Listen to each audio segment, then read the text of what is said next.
Ya. Bismillah, Assalamualaikum warahmatullahi wabarakatuh. Alhamdulillah, pada pagi hari ini kita bertemu kembali di puasa kita yang ke-26. 4 hari lagi dari sekarang kita ditinggalkan oleh bulan suci yang luar biasa, yaitu bulan suci Ramadan. Semoga malam nanti, malam 27 adalah malam Lailatul Qadar buat kita. Jadi kita nanti malam kita Amin. bisa itikaf, meskipun mungkin masih beberapa ada yang di rumah gitu, belum belum dibolehkan itikaf di masjid, gitu kan. Karena kalau itikaf di masjid luar biasa hari ini, nggak ada karpetnya, pasti harus harus siapin macam-macam ya. Tapi Bawa alhamdulillah ada yang sejadah banyak sendiri, Pak. ya, kalau di kampung ini beberapa ada musola-musola kecil yang bisa dipakai untuk itikaf. Jadi karena di kampung itu kan masjidnya satu besar, tapi ada di tiap RT itu ada musola. Dan alhamdulillah kita hari ini rutin kaji bisnis sambil menunggu syuruk. Nah, syuruk nanti sekalian selesai ini 6:30 di WIB ini langsung bisa aktivitas itu dimulai dengan sholat duha. Dan jangan lupa sekalian, biasakan tiap pagi itu adalah sedekah pagi, sepagi mungkin. Kalau ibu-ibu mungkin yang di rumah ada kencreng, ada ada tabung amal, apapun itu, silakan diisi tiap pagi. Saya diajari sama Pak, link-nya boleh di-share, Pak? apa ya? Link-nya boleh di-share? Boleh, itu kan sudah saya share Oh, di umum. oh oke, Pak. Makasih. Jadi silakan diisi dengan apa namanya, kotak-kotaknya, itu nanti nah di pas mumpung pas bulan Ramadan ini, banyak-banyak berbagi ya, berbagi. Pertama berbagi paling pertama adalah sama ibu, minimal berbagi kabar, kalau nggak bisa mudik dan sebagainya. Ini karena cobaannya luar biasa ya, di tol itu ditutup, sehingga banyak sekali ada, apa namanya, saudara-saudara kita yang bekerja, itu nggak bisa berangkat gitu ya. Gitu. Terus, alhamdulillah hari ini juga saya kemarin project kita itu saya nggak hitung berapa total, pokoknya ada masuk transferan, saya transfer lagi, saya masuk transferan, saya transfer semua gitu lah. Alhamdulillah cukup membantu. Hari ini juga banyak mitra-mitra kita yang hari ini di bulan Ramadan ini memaksimalkan berbagi untuk duafa dan ada beberapa yang di kolangan itu ngumpulin untuk para anak yatim dan janda ya, gitu. Dan pada pagi hari ini kita akan bahas tentang konsep bis HNI dan Bapak sekalian, alangkah baiknya kita mulakan pertemuan kita dengan bersama-sama membaca kitab Al-Fatihah. A'udzubillahi minasyaitonirrajim. Bismillahirrahmanirrahim. Alhamdulillahirabbil alamin, arrahmanir rahim, maliki yaumiddin. Iyyaka na'budu wa iyyaka nasta'in, ihdinas shiratal mustaqim. Shiratal ladzina an'amta 'alaihim ghairil maghdubi 'alaihim waladdallin. Rabbi zidni ilma warzuqni fahma wa rizqan wasi'an wa amalan mutaqabbalan. Rabbi sholli sadri wa yassir li amri wahlul 'uqdatam min lisani yafqahu qawli. Sekalian apa kabar? Alhamdulillah. Alhamdulillah, luar biasa, harus lebih Harus lebih baik. baik. Allahu Akbar. Allah. Yes. Nah, yes-nya pelan amat, biasanya kenceng amat. Oke, selamat datang kepada Bu Dewi Sartika, ada Bu Rusmiati, ada Bu Diana, ada Bu Karnawati, ada Bu Listianingsih, ada Oppo A83 ini kayak Pak Juari ya. Ada Bu Tanti, ada Mbak Tin Solehatun. Nah, ini Mbak Tin ini orang yang luar biasa ya. Ada Bu Umayyah dari Hong Kong, Bu Zunainah Nena, Mbak Husnu dari Hong Kong. Ada 15 dan terus bertambah. Nah, sebelum yang lain masuk, biasa kan ada 70 sampai 100 orang. Silakan bagi yang mau bertanya-tanya materi sebelumnya, monggo. Ada yang mau bertanya-tanya materi sebelumnya?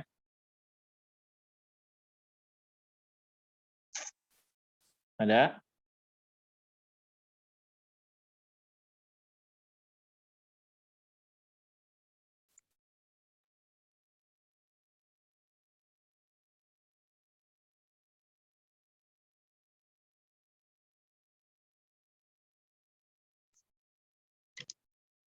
Nah, ada sekalian?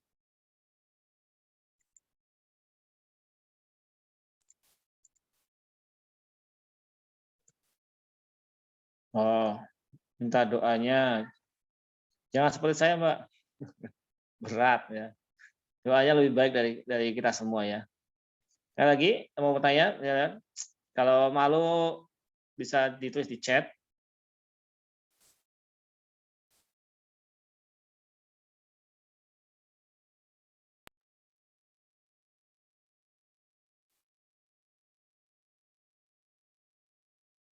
Ini materi kita dari awal kemarin, kita sudah lewat ini sudah, ini sudah. Nah, ini kita mulai. Jadi Mas kalian, 4 jalan to produce income. Income itu in masuk, come datang. Berarti ya yang datang masuk lah gitu. Kalau bahasa sederhananya ya masuk dompet gitulah. Jadi kalau di dua yang perlu dipahami adalah kuadran kiri itu employee dan self employee gitu. Jadi kalau employee itu kata kunci have a job. Saya punya punya kerjaan. Saya punya bekerja gitu. Itu employee atau pegawai. Kalau self employee dia own a job gitu. Benar ya bacanya own ya. Itu saya bisnis sendiri gitu loh. Punya pekerjaan sendiri. Jadi kalau misalnya saya ulang sedikit ya, pegawai itu ya ada ASN, guru, dan sebagainya, itu pegawai. Kalau dia self-employed, ya masuk ke dokter, artis, terus ada percetakan, dan sebagainya, itu dia adalah usaha sendiri. Dagang itu masuk kepada self-employed, bukan bisnis. Jadi kalau kenapa bedanya sih sebenarnya antara business owner dan self employed begini. Indonesia tidak kurang-kurang orang yang berdagang, berniaga, tidak kurang-kurang. Banyak banget semangat dagangnya. Kenapa? Karena banyak orang merasa bahwa saya tidak punya kapasitas lebih selain dagang. Ada tetangga saya yang memang kayak saya pribadi. Saya dulu STM itu nyambi jualan kaki lima, jualan di pinggir di depan pabrik begitu. Jadi ada teman-teman saya lewat itu saya nggak tahu kadang. Dia cerita sekarang. Dulu kamu dagang di sana kan? Iya. Kok tahu? Iya, saya sering lewat depan kamu tapi kamu nggak tahu. Jadi dagang. Dagang itu dia kata kuncinya apa? Ya kita yang jalan, nawar-nawarin begitu loh. Dan dagang ini apa sih Pak bedanya dengan business owner gitu? Indonesia adalah indeks entrepreneur-nya rendah dibandingkan Malaysia dan Singapura bahkan. Tapi kalau kita lihat di Malaysia tidak seperti Indonesia. Malaysia itu pedagangnya nggak terlalu banyak. Indonesia banyak banget. Apalagi pas puasa begini. Jual kolak lah, jual inilah, jual itulah, jual gorengan itu paling ngantri itu. Wah itu semua jadi pedagang dadakan. Namun kenapa kok indeks entrepreneur rendah? Karena mereka masih levelnya lah self employed. Artinya apa? Dia bekerja untuk diri sendiri. Kalau nggak jualan, kata kuncinya kayak gini. Apa sih Pak bedanya self employed dan business owner? Kalau self employed itu harus ngerjain sendiri. Kalau nggak ada kita, nggak jalan ke bisnis. Berarti bukan bisnis itu dagang. Kalau business owner, tanpa ada kita, dia jalan. Jadi katakan gini, Anda umroh atau haji, 40 hari haji. 40 hari, Anda tinggalkan tuh bisnis, nggak ngurusin bisnis sama sekali, tapi tetap omset masih bertumbuh. Atau misalnya Anda iktikaf 10 hari terakhir ini, nggak kemana, nggak ngurusin bisnis, HP dimatikan dan sebagainya, tapi bisnis terjalan. Nah, itu berarti dia berarti dia business owner. Tapi kalau self employed dia harus ada dia. Gitu. Penjual kerudung misalnya gitu kan, atau misalnya dagang, ya itu satu. Yang kedua adalah ada growth, ada pertumbuhan. Ada pertumbuhan misalnya, itu self employed, itu business owner. Hari ini misalnya Anda tukang bakso, tukang jualan bakso. Tapi setahun kemudian, 2 tahun kemudian, Anda tidak lagi jual bakso. Tapi Anda punya kios bakso di mana-mana. Punya cabang bakso di mana-mana. Itu namanya business owner. Gitu. Jadi kalau hari ini, yang menarik adalah orang yang kuadran kiri itu 5%. 5% berebut uang dunia. 5% berebut. Uang dunia itu diperebutkan oleh 5% orang ini. Dan populasinya dari 95% itu populasinya adalah employee dan self-employed. Jadi kalau misalnya hari ini kita ketemu dengan orang, kenalan, dengan orang Amerika kah, dengan orang Spanyol kah, dengan orang mana-mana pun, itu pasti pertanyaan apa? Where you come from, gitu ya. Dari mana kamu datang, gitu kan? Apa pekerjaanmu, gitu ya? Gitulah bahasa-bahasa Inggrisnya. Saya mohon maaf, saya bahasa Inggrisnya nggak terlalu pinter ya. Gitu. Saya kadang-kadang kalau bikin-bikin itu pakai Google Translate lah, apa-apalah. Nggak pintar bahasa Inggris tapi sukses itu. Amin. Jadi apa namanya? Semua orang mengatakan adalah self-employed dan employed. Banyak orang hari ini ketika naik ke kita, ada nggak lowongan pekerjaan gitu. Ada postingan dari Bu Oni itu di Facebook, itu ada bapak naik motor terus di belakangnya ada kardusnya tulisannya nyari kerjaan apapun gitu loh. Hari ini banyak orang udah menurunkan taraf kerjanya itu yang dulu harus di kantor, yang dulu harus necis, sekarang enggak. Yang penting dapat kerja. Pernah satu waktu saya dengan Pak Siswanto itu pelebaran pasar di Lampung, di kota beliau di Lampung. Lampungnya itu deket-deket BC Lampung 2 gitu. Itu saya lagi sholat. Nah, kita habis PCA kan sholat di musola naik motor, ketemu dengan orang. Ini kalau dari saya lihat tamang-tamang ini orang kantoran nih gitu kan. Saya sapa. Saya biasa kalaunya apa? Assalamualaikum Mas gitu. Lagi istirahat ya? Iya. Ini istirahat kerja atau iya nih saya istirahat kerja. Loh kerjanya apa Mas? Saya kerjanya Gojek. Saya kaget loh, kok Gojek gitu loh. Mukanya keren gini loh Gojek gitu. Iya. Saya habis saya kan orang kantor, Pak. Kena namanya itu apa namanya kalau bahasa di pabrik itu. Pokoknya intinya kena PHK lah gitu karena perusahaannya mulai kolaps gitu. Dan itu orang kantor. Jadi daripada nganggur, belum ada kerjaan, karena nyari kerja zaman sekarang tidak mudah, itu beliau jadi Gojek. Saya lihat-lihat orangnya ini orang cocoknya jadi itu loh, jadi orang kantoran lah, kulitnya putih, bersih, kan gitu. Kalau lihat orang-orang kan gitu kan.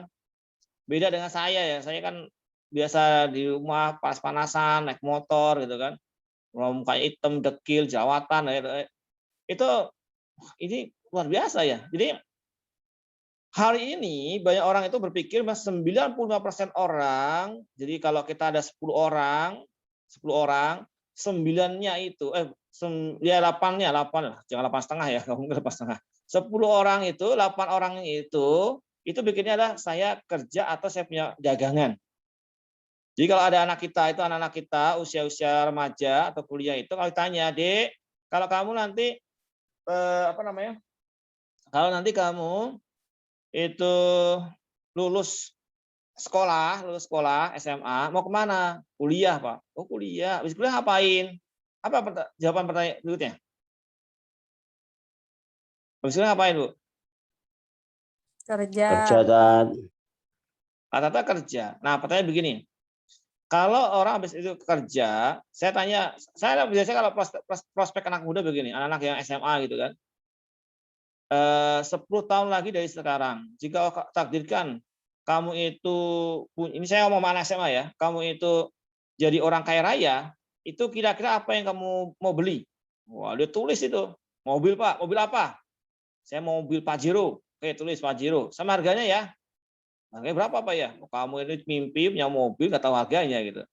Pajero itu 600 juta. Oke. Apalagi? Mobil rumah. Rumah yang tipe berapa? Murah aja. Rumah yang tipe berapa ya? Pokoknya yang gede lah. Oke, yang gede standar itu 46. 46 itu kalau di kota ya 1 miliaran lah. Tulis itu ya. Apalagi mau dibeli? Wah, saya mau beli handphone Pro Max, iPhone Pro Max. Ya, harga 30 jutaan. Oh, ya, oke. Apalagi? Beli laptop ROG biasanya itu, yang buat nge-game. Nah, apalagi? Banyak. Total itu berapa total? Totalnya ada sekitar 2 miliar. Oke. 10 tahun lagi 2 miliar ya. Oke, siap. Lalu mau kemana? 5 negara yang mau dikunjungi selain haji dan umroh. Ditulis, saya mau ke Korea, Pak. Mau ketemu sama apa itu yang bintang Korea itu? Saya nggak hafal juga ya namanya siapa itu. Lee Min Ho. Oh, Bu Malah ini malah hafal dari bahasa saya. Ya saya bercanda, mau kemana? Korea Utara apa Korea Selatan? Gitu.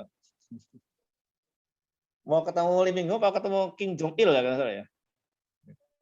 Nah, Kemana lagi? Kayaknya mau ke Jepang, Pak. Mau itu ke negeri Sakura. Kemana lagi? Ke ini kota terromantis di dunia, yaitu Prancis, Paris, Prancis. Mau kemana lagi? Mau ke Milan, mau ke apa kota fashion dunia. Kemana lagi? Mau ke Palestina sebagainya. Wah, sekarang total itu biaya berapa? Tahu nggak kamu kalau ke luar negeri itu pakai duit? Ya tahu, Pak.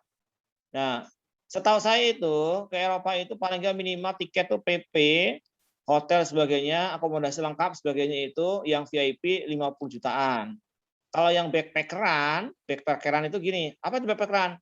Hotelnya kecil, kita makan sendiri, nyari sendiri, cuma disediakan hotel sama transportasi aja, itu ya bisa lah katakanlah 20 juta, 29 juta, oke bisa. Yang menarik adalah visanya itu, visa itu untuk ke luar negeri itu, kalau kita traveling, itu kita harus punya saldo mengendap di rekening, itu minimal 50 juta di print. Kenapa? Orang luar negeri Eropa itu nggak mau orang Indonesia datang ke sana itu cuma jadi pekerja. Maka memastikan dia punya duit itu. Saya pertama-tama kali kaget juga, 50 juta Pak. Dari mana saya punya duitnya? Lalu saya jawab Pak Rafiq, mohon maaf Pak Rafiq, minta tolong boleh Pak Rafiq. Ya kenapa? Ini saya syarat visanya belum cukup. Ini ya apa namanya print tabungan ya? Iya Pak. Gimana dong? Tahun 2016, Pak Rafiq transfer 25 juta, masuk rekening. Dia kan, wah masih kurang Pak. Emang kurang berapa? Nggak ada duit di rekening Pak. Ya udah, transfer 50 juta. Itu luar biasanya manajemen hari ini. Pak Rafiq dengan saya itu kan saudara bukan, ini bukan gitu kan. Dia percaya aja kan transfer 50 juta. Itu yang ke rekening. Saya print bukunya. Saya fotokopi. Udah fotokopi, saya transfer balik lagi. 50 juta kembali lagi ke Pak Rafiq. Nah, jadi deh. Itu strategi zaman dulu. Ya, untungnya Pak Rafiq itu rekeningnya gede ya. Transfer 50 juta itu nggak mikir kayak kita transfer 50.000 gitu loh. Saya ngebayangin, oh enak juga ya kalau jadi Pak Rafiq ya. Transfer enak banget ya itu. Kita itu transfer 5 juta aja kadang udah empot-potan kan, saya transfer udah nggak bisa transfer lagi. Nah semenjak itu saya belajar, oh berarti kita harus jadi pebisnis ya gitu, merubah mindset-nya. Nah, pertama kali menginjak kaki di Eropa kan di Spanyol waktu itu. Ya Allah ini luar biasa negeri apa namanya yang dahsyat luar biasa ya. Belajar di sana, bagaimana di sana itu ada Masjid Cordoba. Nah ini kalau nanti ke Spanyol Bu, ini namanya Masjid Cordoba. Masjid Cordoba itu ornamennya kayak Masjid Nabawi, persis mirip. Dan luar biasanya adalah di sana itu masjidnya itu nggak pakai pengeras suara. Gede masjidnya, gede banget. Itu nggak pakai pengeras suara. Kalau imamnya baca surat itu, satu masjid kedengaran semua. Kenapa? Karena tiang-tiangnya Masjid Cordoba itu kan disebutnya dengan masjid seribu tiang. Tiangnya itu bisa memantulkan suara. Keren nggak?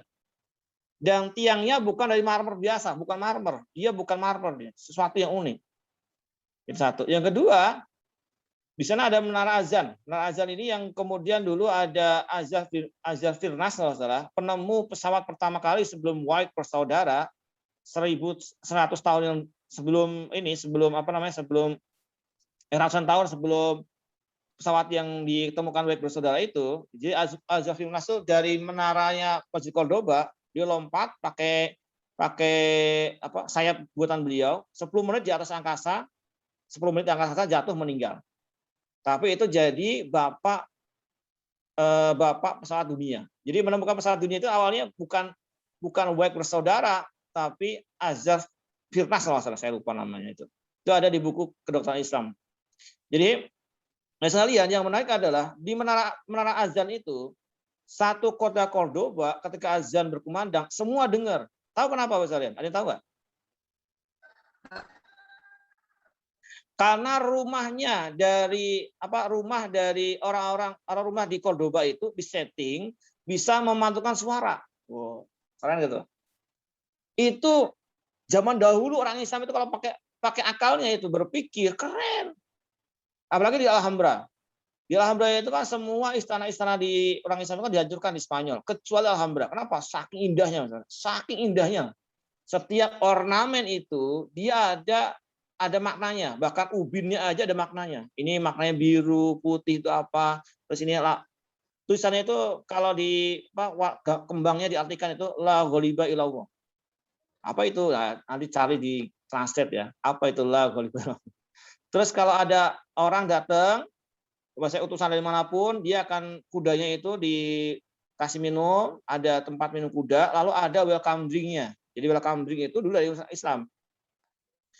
Dia duduk, minum dulu, bersih-bersih dulu, sholat dulu, lalu dia menghadap kepada khalifah itu di bawah 7 lapis. Jadi ada 7 lapis. Jadi plafonnya itu 7 lapis. Itu menggambarkan 7 langit dunia. Nah, di ujungnya itu pas kita di situ. Jadi kita itu berdiri di depan perwakilan Allah di muka bumi, itu khalifah. Itu keren banget. Filosofinya keren banget. Sampai sekarang masih ada. Itu ada air mancur di Alhambra ya, namanya Istilah Alhambra itu. Air mancur di gunung ini, di gunung. Air mancur itu kayak kalau taman itu air mancur begitu. Itu bisa mancur begitu ratusan tahun tanpa mesin. Kebayang? Tanpa listrik. Keren kan? Nah, orang Eropa datang. Jadi ada 12 singa itu di tengah Alhambra itu. Kalau jam 1, singa 1 muncul airnya. Jam 2, 2, 3, 4, 5, 6, 7, 8, 9, 10, 11, 12. Jam 12, satu lagi, 1, 2, 3 itu. Nah, orang Eropa datang ke situ, bingung. Digali, rusak. Sekarang manjur semua. Itu kerennya luar biasa. Dahsyat pokoknya. Nah, Alhambra itu hancurnya tahu kenapa, Bu? 700 tahun menguasai 2/3 dunia itu. Hancurnya apa? Karena itu penyakit wahan. Tahu wahan ya? Nah, ubud dunia dan takut mati. Cinta dunia dan takut mati itu. Dan udah mulai ada tanda-tanda kesyirikan. Jadi di gerbang Alhambra itu ada tangan Fatimah namanya. Tangan Fatimah itu tangannya begini, terus tengahnya ada matanya. Itu kayak bahasa jimat gitu. Jadi rusaknya atau hancurnya itu pertama lah zona nyaman pasti. Jadi bertahun-tahun itu bentengnya Alhambra itu ditembus sama pasukan Kristen itu. Gua tembus-tembus sama setahun. Saking kuatnya benteng itu. Dan di bawahnya Istana Alhambra itu ada jalan khusus yang langsung ke kota. Jadi misalnya ada pengepukan orang istana itu bisa masuk ke bawah jalannya itu, langsung ke pelabuhan di Granada. Bisa larikan ke Maroko. Ada peneliti dari Eropa mencoba masuk ke jalan bawah tanah itu. Beliau tersesat selama 2 hari, nggak ketemu. Itu saking luar biasa, Bang. Ngebayangin kalau ada istana, di bawahnya ada labirin yang menuju ke pulau, terus ada air mancurnya. Pokoknya itu Alhambra itu diidentikan dengan surga. Taman-taman, ada air mancur, luar biasa pokoknya. Sekarang aja luar biasa, apalagi dulu. Itu sempat jadi istananya Ratu Isabella. Dan Raja Ferdinand. Nah, itu. Bayangin saya, Ratu Isabel itu mau menaklukkan Andalusia, Spanyol, itu berazam kalau belum takluk itu dia nggak mandi. Nah, kebayang, Bu, ada orang yang nggak mandi 10 tahun. Sampai pelayannya kalau datang itu sampai tutup mulut, karena baunya itu. Itu kekuatan azam. Dan ketika takluk, nah hari ini kita hanya melihat sejarah-sejarah saja. Tapi kalau Anda ke Turki, bangga. Kenapa? Turki itu gereja dari masjid. Hagia Sophia, terus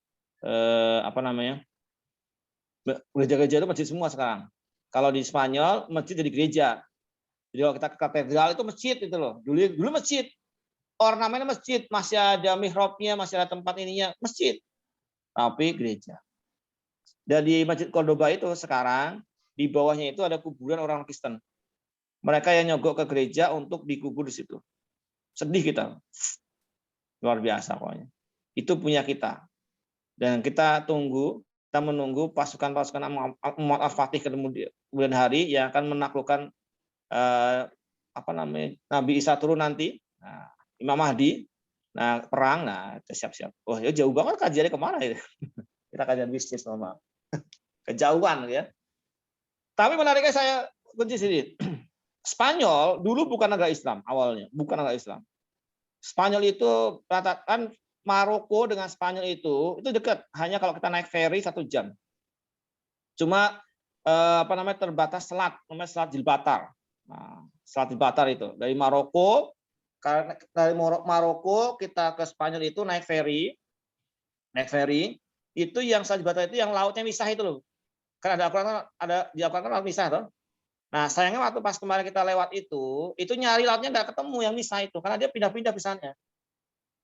Jadi kenapa dia pisah? Karena satu dari laut yang hangat, satu dari laut yang dingin, dan itu tidak pernah bertemu sampai seumur hidup. Itu ajaibnya luar biasa. Jadi ketika sampai tengah-tengah di wilayah Spanyol itu bendera Maroko turunkan, jadi bendera Spanyol. Dekat. Jadi pada orang hijrah ke Spanyol ke sana, lalu orang Islam itu berbisnis. Bisnis yang paling sangat dibutuhkan oleh orang-orang Eropa zaman dahulu. Kalau nggak salah gandum atau gandum. Beliau orang Islam itu monopoli waktu itu, monopoli atau bahasa gini. Dulu orang Eropa itu nyari gandum di satu tempat dan karena perang dunia yaitu negara itu nggak bisa lagi support. Nah, disupport oleh orang Islam. Sehingga orang Islam jadi kaya raya karena bisnis, membeli aset properti di Spanyol dan menguasai Spanyol. Gedenya itu awalnya. Saking hebatnya misalnya, saking hebatnya ini perhatikan. Ini sejarah ya. Orang Kristen itu dia sebelum subuh masang patung Bunda Maria di musolanya orang Islam, masjid orang Islam. Lalu begitu ketahuan itu patung Bunda Maria itu diikat di kepalanya, diikat kepalanya loh, lalu ditarik sama kuda, dibalikin ke orang Kristen. Itu saking hebatnya orang Islam. Dulu di Prancis itu ada dansa namanya. Tahu dansa ya? Ibu-ibu, bapak-bapak, laki-laki perempuan dansa gitu kan. Lalu Khalifah Islam itu menulis surat. Apa tulisannya? Itu tolong dihentikan gitu ya. Saya nggak suka. Itu selesai, nggak pernah lagi ada dansa selama 100 tahun. Coba sekarang bayangkan, Islam sekarang gimana? Kenapa dia lemah? Karena Islam hari ini itu tidak menguasai ekonomi. Islam tidak menguasai media, ekonomi, awalnya ekonomi dulu, ekonomi dan politik. Karena politik juga basic backbone-nya adalah ekonomi. Kenapa? Karena doktrinnya adalah ini, employee dan self-employed. Ini Ibu Budi pergi ke pasar, ngapain? Membeli sayur. Orang semua ibu-ibu hari ini doktrinnya adalah kerja. Presiden kita ngomongin kerja. Nggak ada bisnis. Padahal dia pebisnis. Bikin tol, selesai jual. Bikin lagi tol, selesai jual. Itu pebisnis kan? Jadi membedakan bisnis dengan pedagang atau employee adalah kita ngelihat perkembangannya. Saya ketemu dengan mbah-mbah yang dulu langganan sayur ibu saya, sampai sekarang masih jual yang sama. Saya ketemu dengan tukang bakso tetangga saya, sampai sekarang masih jualan bakso. Bahkan saya ketemu tukang cilok yang dulu jual cilok, sampai sekarang saya gede masih jualan cilok. Itu dia adalah self-employed. Apa kita mau gitu terus? Rebutan 5% uang dunia. Padahal orang Islam itu kan khalifah fil ardh. Dia diutus di dunia ini menjadi 3 kan? Aduat, dai, yang kedua adalah abid, al-ibadah, hamba, yang ketiga adalah khalifah. Nah, kalau khalifah sekalian, mana bisa khalifah itu miskin? Mohon maaf saya bilang begitu. Abu Bakar, Umar, itu kaya-kaya luar biasa. Nah, mereka kaya bukan karena bekerja, mereka berkaya karena bisnis. Karena di Al-Quran itu disebutkan ayat jual dan beli. Allah menjual, Allah membeli. Kita menjual, ada yang beli, gitu. Jual beli. Maka apa kata kuncinya adalah bisnis. Bisnis tidak hanya sekedar jualan, tapi lebih dari itu. Nah, maka pada sekalian pada hari ini, ketika kita tahu bahwa ada 95% uang dunia yang dibagi oleh business owner dan investor, jadi jangan heran kenapa orang kaya semakin kaya, karena mereka uangnya bekerja untuk dirinya. Misalnya contoh, Anda punya uang 1 triliun, Anda taruhnya di deposito, meskipun deposito itu nggak boleh ya, Anda taruh deposito. 1 triliun itu depositonya 0,05% aja, itu paling nggak ya sekitar dapat 4 miliar setahun, lumayan. 4 miliar sebulan lumayan. Mbak saya punya uang 2 juta di deposito. Deposito. Itu luar biasanya adalah beliau dapat sekitar 1,3 7 juta rupiah. 2 juta 1,7. Kalau 1 triliun berapa? Udah 1,7 miliar kan? Jadi kalau saya punya uang 1 triliun, pertanyaannya, mending saya buat bisnis atau mau deposito? Disedekahkan. Disedekahkan. Wah, saya doakan yang tadi Amin. ngomong disedekahkan, nanti punya uang 1 triliun disedekahkan saja. Karena kalau udah ngomong begitu, nggak disedekahkan, diambil oleh paksa nanti. Iya, karena gini kalian, saya belajar dari Ustadz itu, antum kalau zakat, infak, sedekah nggak dikeluarkan itu, nanti ambil dengan cara yang paling luar biasa. Makanya kenapa bonus saya itu, alhamdulillah hari ini saya akadkan dipotong langsung zakat. Jadi begitu transfer ke rekening saya itu udah bersih dari zakatnya udah dipotong langsung dari perusahaan. Nah, Bapak Ibu sekalian, yang mau ke saya boleh, silakan, bisa. Silakan hubungi CRM. Ngomong akad dengan mereka, pokoknya bonus saya tolong dipotong zakat 2,5%. Itu bisa disalurkan kemana Bu? Terserah, mau ke dompet apa terserah, PKP terserah, pokoknya langsung. Jadi begitu ketika kita terima itu udah clear. Kenapa? Kalau sudah masuk ke dompet itu berat banget keluarnya. Udah masuk rekening itu mau transfer lagi, berat banget. Mendingan langsung potong langsung lah. Gitu. Jadi kalau sekalian, bahasa sederhana adalah kalau kita hari ini kenapa Leader HN itu bikin sekarang nama ILJ. ILJ itu kan perusahaan kita bersama. Itu karena ya salah satunya lah uang itu kalau mandek dia nggak berguna. Umat Islam itu orang kalau kaya bareng-bareng, nggak kaya sendirian. Itulah kenapa bisnis. Mentor Bapak sekalian, yang hari ini sudah jadi LED, mereka kalau mau berhenti atau nyantai saja, duduk diam gitu, itu bonusnya udah gede dan terus bertumbuh. Tapi mereka enggak. Mereka japri Anda, mereka share link ini, kajian ini, mereka bikin home sharing sebagainya. Kenapa? Karena pengen Anda semua itu kayak mereka. Kalau kita berpikir egois, ya ngapain sih gitu loh, capek-capek gitu. Udah nikmatin aja, udah alhamdulillah lah. Sebulan 50 juta, 100 juta mah ya dapat insya Allah gitu. Mau pandemi kayak nggak pandemi. Ya kalau misalnya bodoh amat, dia mau kerja kayak mau enggak itu urusan dia gitu. Kalau kita berpikir egois begitu, tapi kan enggak. Dia terus motivasi, ngasih japri. Yang kadang-kadang kita itu kadang kalau di japri itu sering di japri malah kadang pundung. Ini apa nih ya, japri aja begitu. Nah, itulah kemudian Bapak sekalian hari ini kalau kita mau 95% bisnis dari pebisnis owner atau investor, pertanyaan adalah bis apa hari ini yang kita mau kerjakan. Lalu HN itu jenis bis apa sih Pak? Apakah dia seperti CPM Loye jualan, kayak gitu? Yang kemudian hari ini Bapak nggak banyak para suami itu nggak melek atau nggak tertarik dengan bis ini. Kenapa? Karena mikirnya gini, bini gua itu, ini bahasa apa namanya? Bahasa orang Jakarta ya. Bini gua itu dia punya bisnisan tuh, punya dagangan. Apa itu? Jual odol. Dia beli 17.000, dia jual 20.000, untung 3.000. Udah ngomongnya berbusa-busa, nggak ada yang beli. Ya kapan kayanya gitu kalau cuma untung 3.000.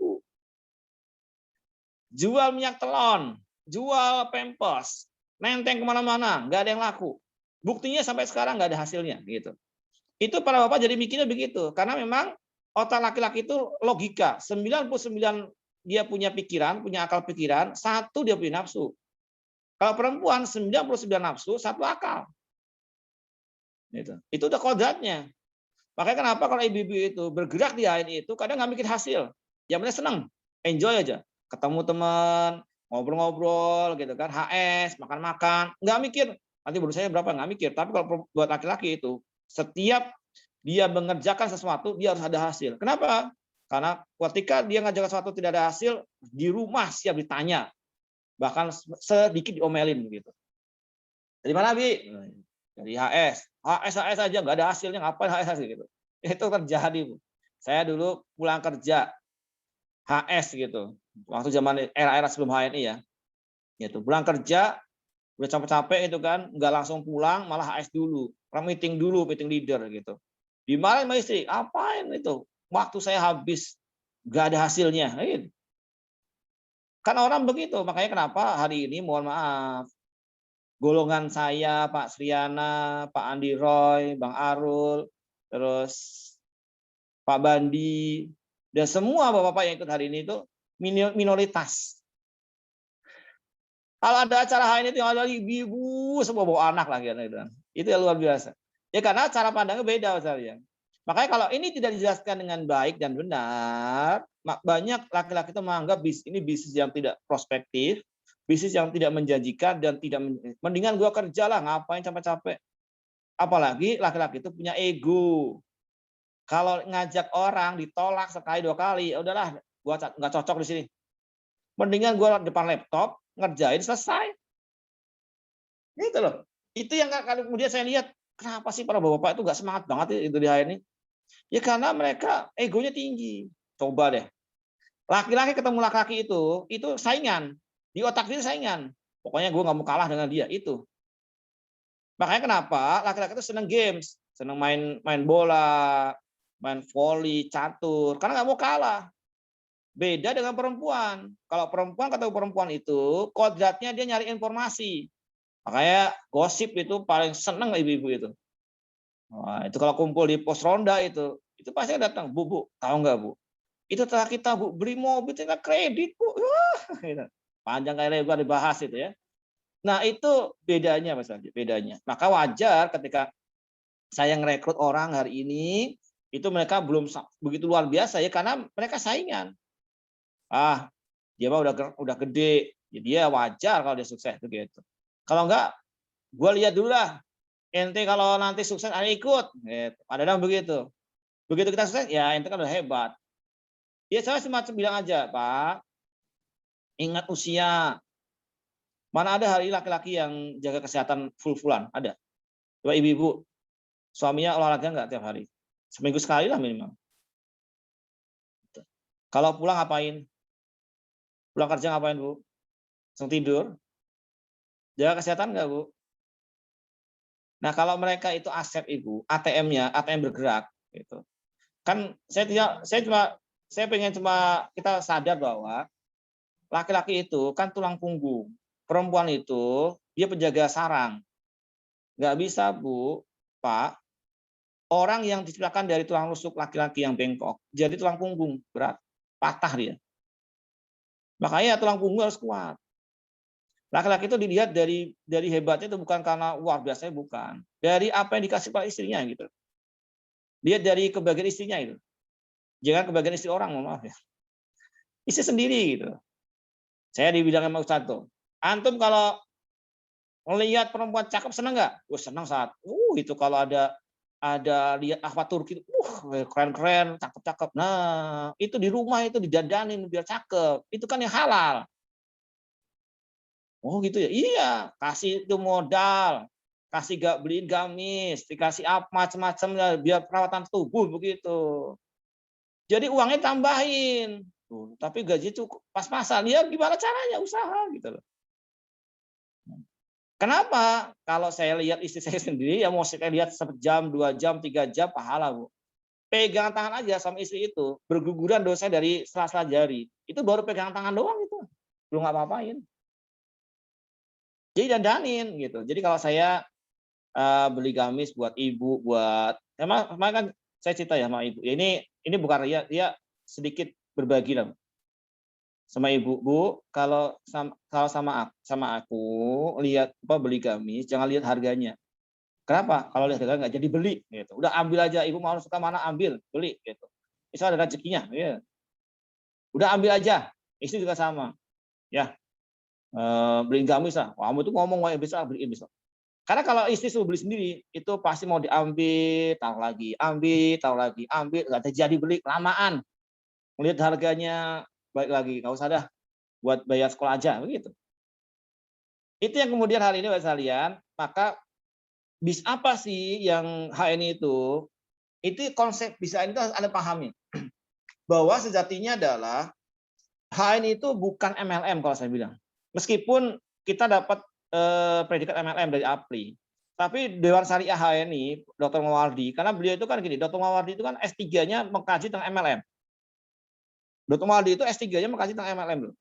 Kenapa dia ambil itu? Beliau untuk jadikan Dewan Syariah di HNI itu wah pertimbangannya panjang kali lebar. Banyak sekali promo HNI yang diderek sama Dr. Mawardi. Contoh, dulu ada zaman-zaman sulit, dulu awal-awal mulai HNI itu, tahun 2012-2013, itu Pak Derajat ingat, dulu ada mau promo, siapapun yang TP 600 poin, itu diundi bisa dapat umroh. Semua senang, lalu Dr. Mawardi datang itu dikonsultasikan, nggak boleh. Undian nggak boleh. Kenapa? Karena yang dapat senang, yang dapat nggak senang. Nggak jadi.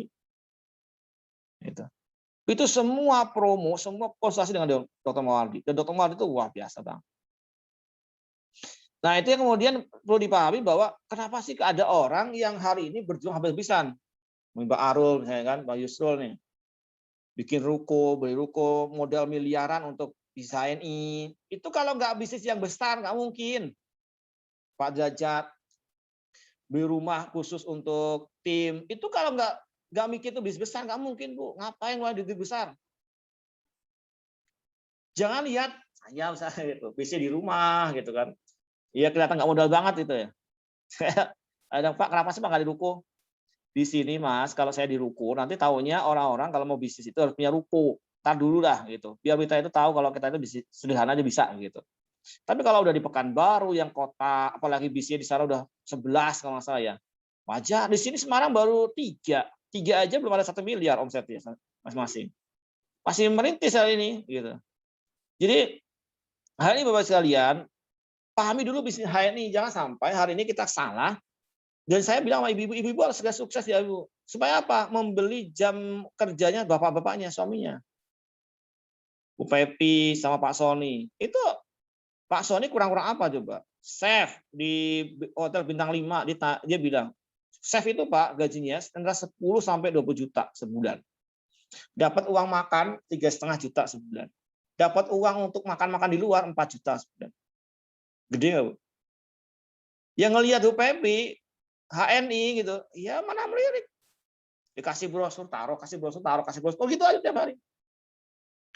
Tapi begitu setahun kemudian, Bu Pepi jadi LED, beliau masih belum sempat ini ketemu saya. Saya tanya, kapan Pak resign dari perusahaan? Dia bilang, masih, emang gue mau resign gitu. Tapi hari ini beliau resign. Dan Allah gantikan itu dengan yang luar biasa dari HNI. Wah, bonus Bu Pepi kan ya gede banget ya. Standarnya itu di apa namanya standarnya Bang Yusro, Pak Naim Derajat itu kan udah juragan-juragan hebat di HNI kan gitu. Ya itu kemudian yang membuat suaminya Bu Susi Herawati. Namanya Pak siapa namanya? Pak Derajat siapa namanya Pak? Suaminya Bu Susi. Namanya Pak Hilman. Pak Hilman, Pak. Oh, Pak Hilman. Oh, ada Mbak Julia ya. Mbak Julia juga nih mau beli jam kerja suaminya gitu.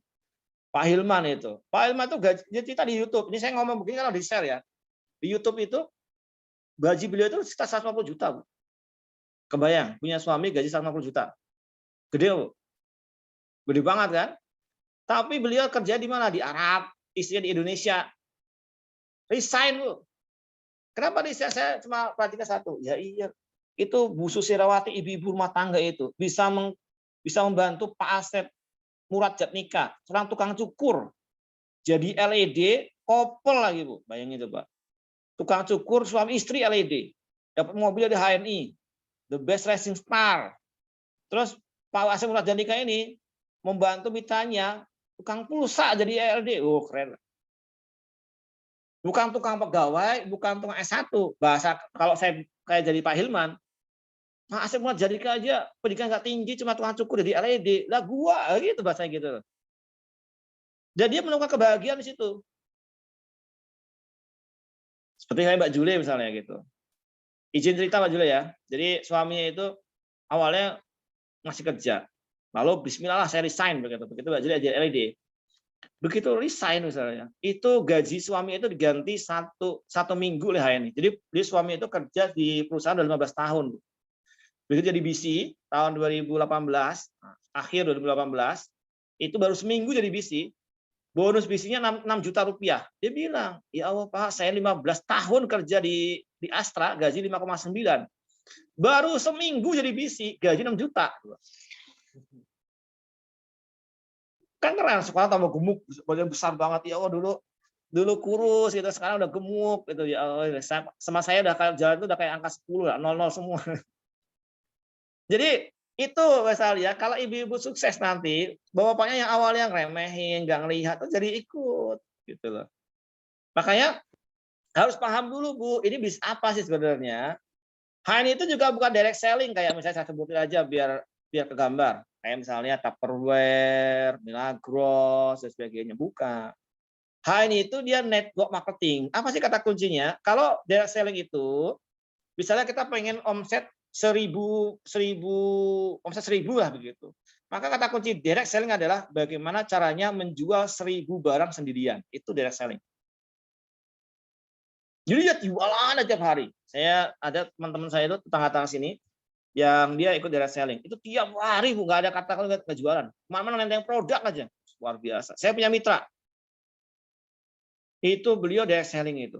Itu dikasih sama apa? Sama mentornya. Yellow Pages, tahu Yellow Pages?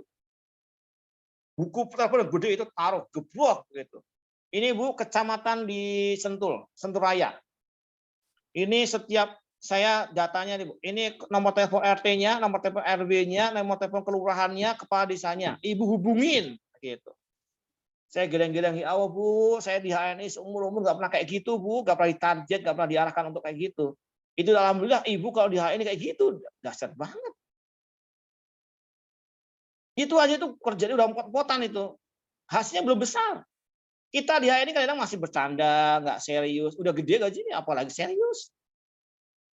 Kenapa? Karena kalau MLM itu kata kunci apa? Ngerekrut orang untuk menjual. Jadi misalnya kita punya target 1000 barang.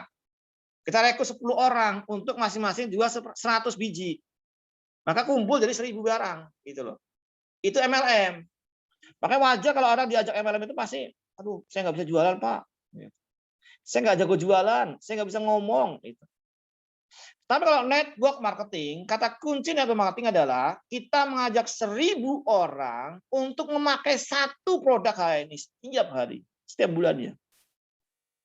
Maka omset sama, yang jual sendiri sama, yang rekrut 10 orang jual satu sama, sama dengan yang ngajak 1000 orang pakai satu produk. Tapi kuat mana Mas kalian? Kuat yang rekrut 1000 orang lah. Kalau kita jual sendiri 1000 barang, ya bulan ini bisa. Besok, itu kalau jual 1000 barang, Bu, bayangin Bu, Ibu itu tiap hari, Bapak setiap hari bawa kopi sampel. Kopi, Pak, kopi, Pak, kopi. Gitu. Boleh nggak sih Pak begitu? Boleh, silahkan, nggak apa-apa. Ya masalah gitu, no problem. Tapi kalau Ibu pengen cepat, bukan itu cara kerjanya. Boleh nggak Pak kalau saya ngajak 10 orang untuk jualan MHS 10 botol sehari? Boleh, silakan, nggak apa-apa. Tapi bukan itu. Lalu apa? Kita mengajak seluruh keluarga besar kita untuk memakai produk HNI minimal satu aja dulu. Contoh, Bu Sari Eria dari Padang. Pasti punya kakak, punya adik, saudara, om, tante. Misalnya dari ibu. Saya bilang ini, jalur satu itu kalau Bapak Ibu sekalian baru mulai, jalur satunya itu usahakan siapa? Pasangan kita. Kan Pak, suami saya nggak bisa aktif di ini Pak. Pak kan saya istri saya nggak bisa aktif di ini. Istri saya sampai sekarang belum jadi LED, tapi udah ID. Nah, tapi kan istri saya punya teman, punya saudara, punya paman, Pak D, Pak Le, dan itu totalnya ribuan. Tinggal saya tanya istri saya, Mama, tolong datamu kemana? Dari 1000, 2000 kenalan istri saya itu, cari minimal 12 orang yang siap bisnis bareng kita. Meskipun istri kita belum aktif. Yang kedua, siapa itu? Bapak. Bapak kita punya saudara nggak? Banyak, kenal banyak. Dan uniknya bapak kita itu, dia punya anak seusia kita. Coba kalau di list datanya, ribuan. Yang kedua apa? Ibu. Makanya saya kalau di awal-awal, kalau bapak-bapak nih pengen cepat sukses ya ini, minta ridho 2 bidadari. Siapa itu? Istri dan ibu. Datang ke ibu, ke bapak. Bu, Pak, mohon doa restunya, saya dan keluarga sedang bangun perintis bisnis keluarga nih. Mohon support dan doanya. Oh, kalau ibu digituin nangis beliau. Kalau bahasa orang Jawa itu ya oleh tak dongake, semoga sukses, terkabul macam-macam lah. Intinya adalah saya doakan kamu sukses.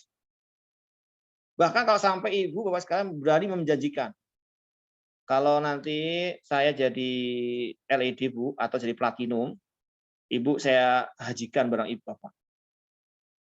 Apa itu platinum? Pokoknya ibu doain saja platinum gitu. Maka ibu kita akan tiap hari nanya, kapan Dek mau daftar haji? Kapan Dek kita yang lemes lagi nggak semangat, prospek gagal lagi, ditanya sama ibu begitu, ya bangun lagi. Itulah kenapa saya janjikan ke semua orang tua istri saya. Nanti Mak, kalau kalau ayah sukses di ayah nih, nanti ayah akan lebih sering di rumah. Ditagih, mana ya? Ayah bukannya sering di rumah, nggak pernah di rumah. Saya suruh pulang malam, jangan pulang malam-malam, malah pulang pagi gitu. Ayah, jangan pulang malam-malam lah. Ya siap. Besoknya saya pulang pagi jam 2:30. Gitu. Ya karena HS-nya di Tangerang, pulangnya ke Bogor. Naik motor kan 5 jam. Saya pulang dari sana jam 11. 11, 12, 3, 1, 2, 3. Jam 2:30 baru nyampe rumah. Malam-malam itu lewat BSD, Pondok Indah. Saya kalau malam-malam lihat di perumahan Pondok Indah itu, rumahnya gede-gede banget ya. Kapan saya punya rumah gede begini? Gitu. Mobilnya keren-keren. Kalau lewat situ itu ada Lamborghini, ada macam-macam. Gitu. Kadang kalau saking nyantuknya itu, saya mampir di TB Simatupang. Minggir jalan, standar motor, tidur di motor. Gitu. Udah biasa, Bu. Wah, lewat Gunung Sindur, kalau Pak Daja pasti tahu. Gelap luar biasa ya, tidur sebelah ya bodoh amat. Oh, saya nggak bawa apa, nggak ada duit, nggak apa-apa.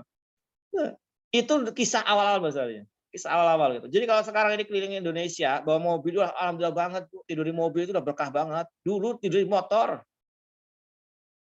Jadi saya lihat, kalau kita nggak pahamin bisa ini secara benar, konsep bisa ini, maka banyak mitra itu menganggapnya jualan. Ya jualan Bu susah. MAS bau gitu. PGA-nya bikin ini ngilu dan sebagainya, macam-macam. Nah, itulah kemudian misalnya bahwa kita itu networking, kita ngajak 1.000 orang untuk pakai satu produk. Coba dari 12 jalur misalnya, saya akan arahkan 12 jalur nih.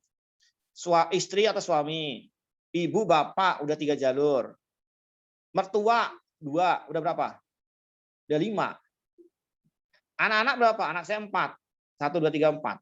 Loh, kok kan anak masih kecil-kecil, Pak. Nah, kan anak kita punya teman. Punya SD, SMP, SMA punya wali murid, wali santri. Ya itu jadi. Belum lagi adik-adik. Adik istri. Kan ada banyak gini, kan belum mau aktif, Pak. Enggak penting. Kita itu kalau merekrut orang, ngajak orang itu bukan lihat orangnya, tapi ngelihat siapa di belakang orang tersebut. Hari ini saya kenal dengan ibunya Mbak Julia, Mbak Jule. Saya kenal dengan suaminya, saya kenal dengan kakaknya, adiknya. Saya kenal dengan banyak mitra-mitra saya itu keluarga besarnya. Nah, itu ada potensi pasar di situ. Jadi ketika saya paham itu, saya mau HS di gunung, puncak gunung yang nggak ada sinyal. Orang petani kangkung semua, petani sayur semua, nggak masalah. Kalau kita nggak paham, ya ngapain Pak HS di tempat beginian? Udah rumahnya masih sederhana begini, terus orangnya tukang sayur semua, tukang kebun semua, pendidikan nggak tinggi, nggak punya modal. Lalu gimana? Ya kalau saya mikirnya jualan, saya ajarkan jual pada mitra-mitra saya. Jual kemana Bu? Orang kebun semua. Saya cuma ngomong, Pak, di sini satu dusun berapa kakak, Pak? Oh, di sini satu dusun 90 kakak, Pak. 90 kakak, Pak. Masya Allah, Pak. Itu 90 kakak itu kalau semua pakai sabun HNI, semua pakai odol HNI, semua pakai deterjen HNI, berapa itu omset dari satu dusun? Belum lagi satu dusun itu ada yang punya saudara, kita saya nih ada punya saudara di Jakarta, di Tangerang. Bu, itu Jakarta Tangerang itu pasar ibu loh. Oh gitu Pak? Iya Bu. Saya bilang sama ibu-ibu gini, Bu, pernah nggak ngerasain Bu? Ibu teriak tapi nggak bisa keluar suaranya. Pernah nggak ibu-ibu mau teriak tapi nggak keluar suaranya? Ada. Pernah rasain. Masalah berat, belum ada jalan keluarnya, deadline hutang, tagihan numpuk, suaminya misalnya nggak kerja, Numpuk semua, ibu mau teriak tapi nggak bisa teriak. Pernah rasain? Itu kondisi begitu, kalau kita nggak berubah, apa emang gitu terus? Maka kalau paham bisnis ini bahwa bisnis networking, artinya apa? Ngajak orang make. Nah, kalau ngajak orang make itu paling enak kita make dulu. Kalau cerita kita itu, Bu, cerita kita itu kuat, kenapa? Nggak dibikin-bikin. Anak saya nomor 2, namanya Muhammad Radik di depan dengan laptop. Dulu waktu kandungan 3,5 bulan, pendarahan hebat istri saya itu. Darah hebat. Saya dilihatin cuma mohon maaf ya, di celana dalamnya ada darah gitu aja. Saya mah santai aja. Ternyata di kamar mandi itu darah banyak. Istri saya nggak cerita. Saya bawa ke RB Anissa. Kalau Pak Dajat, Mbak Juli, semua orang Citra dibilang tahu tuh RB Anissa. Saya datang ke sana di USG. Pak ini USG Pak, di USG. Wah, ini Bu harusnya kembar. Yang satu nggak aktif. Nah ini kayaknya saran terbaik saya di Kiret. Tuh. Saya mikir panjang di Kiret ya. Kalau di Kiret nanti bahaya dua-duanya. Udahlah, Bismillah. Saya bawa pulang. Saya berikan herba HNI waktu itu. Kopi dan sebagainya. Alhamdulillah 1,5 bulan kemudian di USG bersih, nggak ada apa ini, lahir normal anaknya. Maka namanya Muhammad Radik Nur Al-Fatih gitu. Ada kata radiksnya karena dulu kopi itu yang saya berikan gitu loh. Coba kalau saya cerita begini sekalian, lalu ada orang nggak percaya, tanya ke istri saya, tanya ke istri itu tambah serem. Kenapa? Oh iya, dulu itu pas apa pendarahan itu satu kamar mandi itu darah semua. Benar. Cerita saya ini basic on pribadi, bukan orang lain, bukan kata-katanya. Pakai dulu. Nih tangan saya ini, Bu. Nih tangan ini. Gatal. Kena eksim atau apa. Saya gatal banget saya mau garuk. Saya kayak apa? Kasih pakai PGH. PGH aja udah. Malam PGH, siang PGH, pagi PGH. Udah gitu ya. Pak kasih aja tiap hari. Udah. Istri saya nanya, ya kok nggak sembuh-sembuh? Biarin. Namanya juga manusia. Ada kalanya sakit, sabar aja nggak apa. Yang penting kita pakai produk halal gitu selesai. You kan pinter terapis, nggak masalah mau pinter terapis kalau udah sakit, sakit aja gitu. Yang penting kita sabar. Ini kenapa saya sakit ini banyak dosa kayaknya. Itu udah selesai lah. Kalau saya begitu. Nah, artinya gini Bapak sekalian, kalau kita paham habis ini, nggak mungkin Pak Haji Rafiq Hananto bikin BC 4 lantai Bu. Itu investasi miliaran itu. Lah kalau itu BC kecil, mana mungkin dia mau kayak gitu. Hari ini semua orang kayak Pak Dajat ke Lampung bawa mobil sendiri. Itu kalau ini bukan bisnis besar, Bu, mana mau. Ke Kalimantan, gitu. Kalimantan ini kan ke lahan sawit, ke peternakan, itu kan nggak mungkin naiknya Mercedes gitu sana. Naiknya Honda Trail. Saya ke daerah, dulu ceritain nama orang itu, dia Pak Dajat, live video naik motor trail di tengah-tengah sawah gitu, tengah-tengah hutan. Baru rasain kemarin di Palembang. Wow, bener juga ya. Ternyata naik motornya begini banget, serem banget. Itu dalam rangka apa? Mensiarkan berhalal. Sampai ke pelosok-pelosok negeri, sampai ke tangan Anda semua. Sampai Anda tahu HNI hari ini. Itu kalau mereka nggak melihat ini bisnis besar, ya ngapain dikerjain? Dan itulah mereka kemudian hari ini, oh karunia kan nikmat yang luar biasa. Saya bilang, Pak, ada Ustaz pas lagi kajian itu. Rezeki itu udah tertulis di Lauhul Mahfuz. Sudah tintanya udah kering. Tidak lagi ada tambah lagi bahasa gitu. Tidak bisa nego. Ya udah segitu aja. Tapi saya mikir-mikir, kok bisa ya ada orang kaya, saya kok gini-gini aja. Kan mungkin masa saya orang taat dapatnya cuma gini doang. Ternyata rezeki itu dititipin oleh SWT di orang-orang yang banyak. Tugas kita apain? Jemput rezeki kita. Dengan apa? Silaturahim. Kita dengan silaturahim itu kan kebuka pintu rezeki, kebuka umur panjang, kayak gitu kan? Itu namanya gesit, gemar silaturahim produktif. Kalau gesit itu ya harus bawa produk, Bu. Tapi ke produktif. Kamu punya apa, saya punya apa, kan begitu. Aku punya bisnis bagus loh, kayaknya buat kamu cocok nih.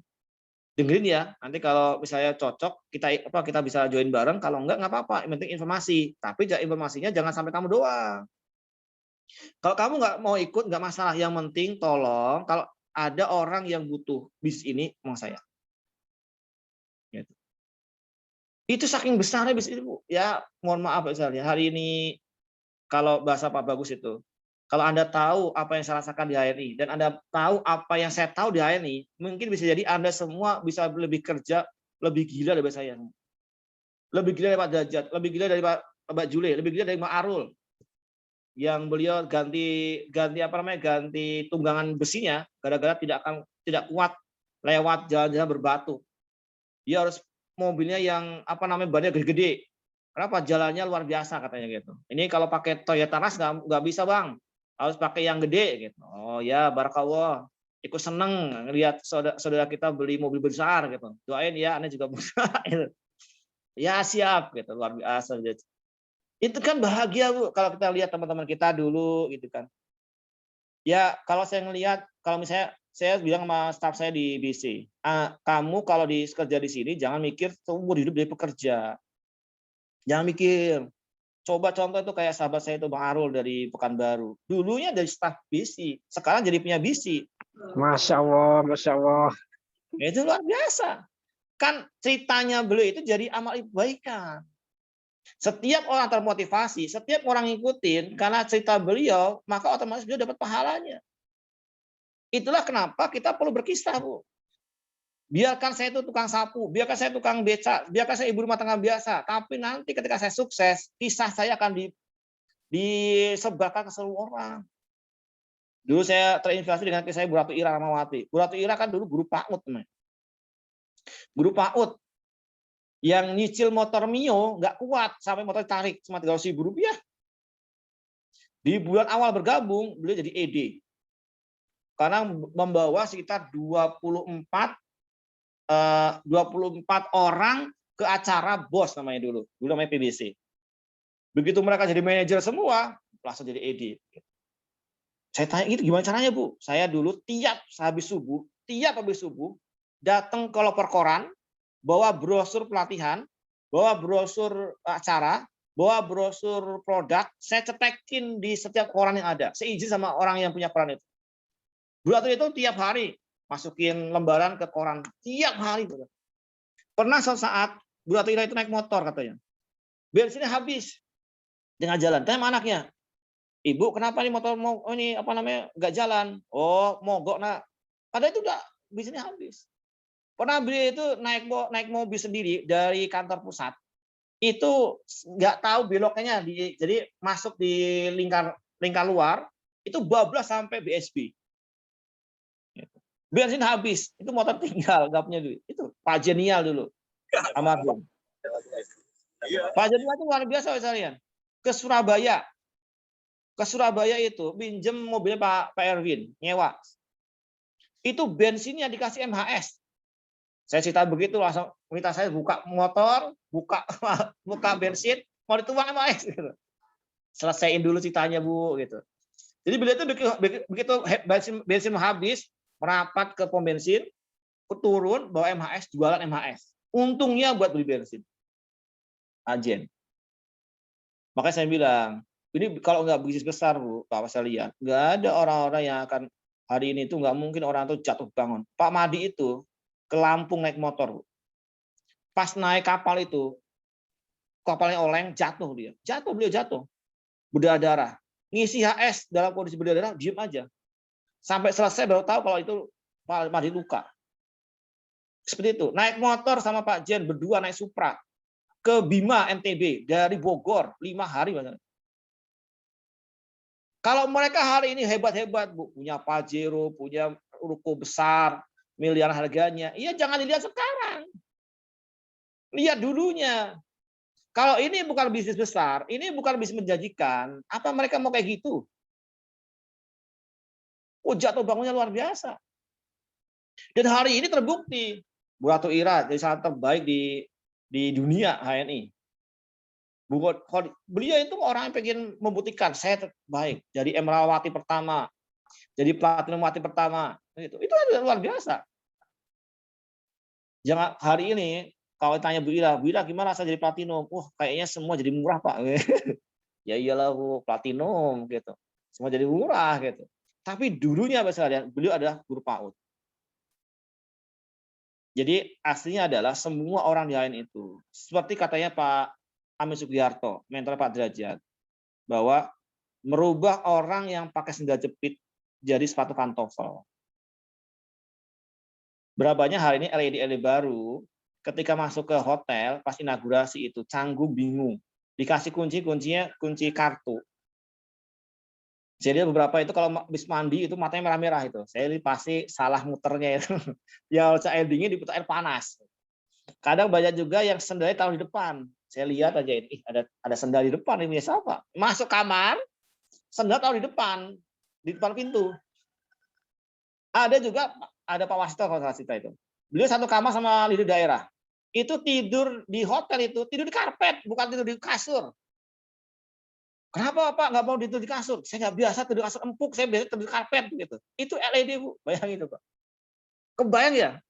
Yang paling unik apa? Kalau pas mohon maaf nih, BAB bingung, nggak ada semprotannya ini cara ini gimana? Tapi itu menarik, kisah-kisah menarik itu. Karena memang ya kita itu rata-rata orang yang biasa-biasa semua, bukan orang hebat. Pertama kali di hotel di HNI, pertama kali naik pesawat di HNI, pertama kali ke Eropa di HNI, pertama kali punya handphone mahal di HNI. Kita kadang bayangin kalau seandainya saya itu dalam HNI, apakah saya itu masih jadi SS sekarang? Itu makanya terima kasih banget kita itu kepada semua mentor-mentor yang luar biasa, istiqomah, rajin, persisten, meskipun kita dulu saya terutama ya itu ngeyelan orangnya, susah diatur, kalau HS juga males-malesan, suruh TP males. Saya itu dari tahun 2012 sampai 2013 omset paling tinggi 7.000 poin. 2 tahun 7.000 poin, 5.000 poin, 1.000 poin gitu. Makanya ketika ada minta saya itu ya omsetnya baru 6.000, ED 3.000, nggak apa-apa Bu, saya juga pernah begitu dulu. Ibu pasti masih bingung kan? Masih belum yakin ya ini kan? Nah, ini sini ngobrol sama saya yakinkan. Seperti itu Mas kalian. Jadi kalau ini bukan bisnis besar, mana mungkin orang mau pada istiqomah di sini. Meninggalkan pekerjaan di stasiun. Pak Basit Sugianto. Kurang apa beliau? ASN dengan gaji 35 juta, Bu, hampir 40 juta. Itu golongan apa itu? Coba. Enak kan jadi apa nih, Pak? ASN. Kalau ASN gaji 5 juta, resign wajar. Ini gaji 40 juta. Resign. Ngerjain HNI. Kalau Ibu, bayangin ASN kan enak banget. Datang, absen, duduk, nongkrong, kerja, pulang. Gitu. Nah itu yang menarik. Hari ini tapi beliau jadi saat terbaik. Kenapa? Paham ini bisnis. Ada Bu Merawati, ada Ustaz Iskandar. Ini kan ada beberapa mitra Iskandar kan. Itu kan orang-orang hebat, Kalau saya resign dari pekerjaan, ya gaji 1,5 juta, resign wajar. Kenapa? Ya mungkin naik lagi. Kalau yang gajinya udah puluhan juta, resign itu kan baru keren banget. Jadi di HNI itu semua bisa, asal dia mau. Makanya saya senang di HNI itu, kenapa? Karena saya bisa bersaing dengan orang-orang yang secara kapasitas ilmu lebih tinggi. Mereka S1, S2, S3, profesor, doktor, mereka punya modal, saya nggak punya. Mereka orang-orang hebat, saya bukan orang hebat. Saya mampu bersaing dengan mereka. Dan kerjanya sederhana. Cuma apa? Cerita. Daripada ceritain orang, daripada ceritain di belakang, mending cerita produk HNI.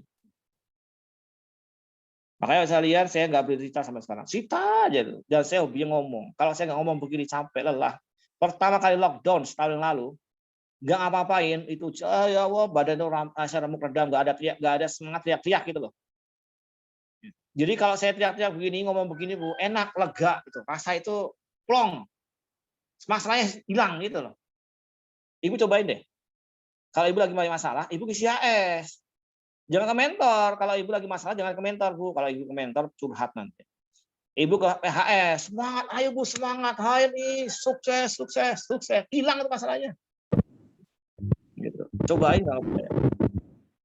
Nah itu bisa lihat. Maka kalau kita mau tahu bisnis HNI itu bisnis network marketing. Network marketing itu bisnis jaringan, membesarkan pasar. Jadi apa yang kita kerjakan bisa lihat, membangun pasar, lalu kita siapkan jalur-jalur distribusinya. Pasar itu perlu ada jalur distribusi atau jalur distribusi kalau bahasa sebenarnya gini. Di Honda itu ada wahana, ada ahas, supaya orang kalau beli motor itu lebih dekat. Maka jalur distribusi itu apa namanya? Itu namanya halal mart, agen stok.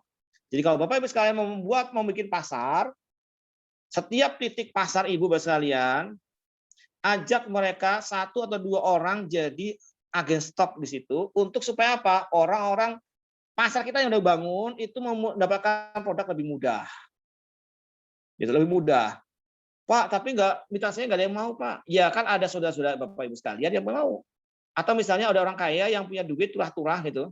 Atau bahasa sisa-sisa gitu. Ya itu. Kalau bahasa saya ya punya mobil lah gitu. Kalau ngeluarin 5 juta itu di bawah bantal gitu. Ah, itu ajak di stokis atau agen stok. Kenapa? Karena agen stok itu hari ini dipisahkan dari kepangkatan. Makanya kalau ibu-ibu sekalian fokus ngejar karirnya ada DC, AC, BC kurang pas. Kurang pas. Ngejarnya adalah LED, emerald, platinum begitu. Karena bonus agen stok itu tak bersyarat. Tapi segede-gede bonus agen stok itu nggak akan lebih gede daripada bonus jaringan. Kalau saya tanya itu para LED itu. Bonus biasa sekalipun. Makanya saya lihat hari ini saya mengajak pada Anda semua untuk bahwa bisa ini itu apa sih konsepnya? Adalah dia itu membangun pasar. Jadi mau mengajak semua orang memakai produk HNI. Minimal 1 produk. Makanya kalau bahasa kitanya siar produk. Ajak orang hijrah. Ayo hijrah gitu loh. Ada brosurnya kan, ayo hijrah. Nah, kalau misalnya Pak, kalau jadi agen stok kan harus belajar nginput, Pak. Maksudnya orang yang banyak nggak mau melakukan nih. Ya, diajarin, Bu. Ibu kalau buka Alfamart, Bu, nggak perlu Ibu pas sekalian itu yang nginputnya nggak perlu. Ibu cukup gaji orang untuk nginput. Ibu bikin aja Alfamart-nya. Katanya, lupa nanti kalau jadi agen stok, kalau jadi stokis siapa yang beli? Saya, Bu, dan jaringan saya. Gitu. Jadi bahwa sekalian hari ini penting banget bahwa HNI itu bangun pasar. Pasar. Yang kedua teman itu. Yang kedua, ketika kita bangun pasar, itu kita juga menyiapkan jalur-jalur distribusinya. Setahu saya dan memang edukasi begitu, jalur-jalur distribusi atau jalur-jalur kita yang banyak stokis di situ itu rata-rata dia kokoh. Apalagi ada bisinya di situ, itu kokoh banget. Nah, gimana caranya? Anda tingkatkan kapasitasnya. Belajar cepat dan cepat belajar. Bagaimana hari ini kita menjelaskan bisnis ini dengan orang simple, mudah, dan gampang. Jadi konsep bisnis ini saya bilang adalah kita bukan hanya MLM biasa, kita inilah network marketing. Kata kunci network marketing adalah mengajak 1.000 orang memakai minimal 1 produk HNI setiap bulan. Itu kata kuncinya. Not selling, just telling. Makanya orang lebih senang cerita. Kan kalau bintang iklan itu kan cerita, bukan ngejual. Bukan ayo pakai, bukan. Tapi saya pakai gitu. Seperti itu. Nah itu sekalian 15 menit ada mau sesi tanya jawab. Alhamdulillah hari ini meningkat pas-pasnya jadi 106 orang. Ada yang mau ditanyakan?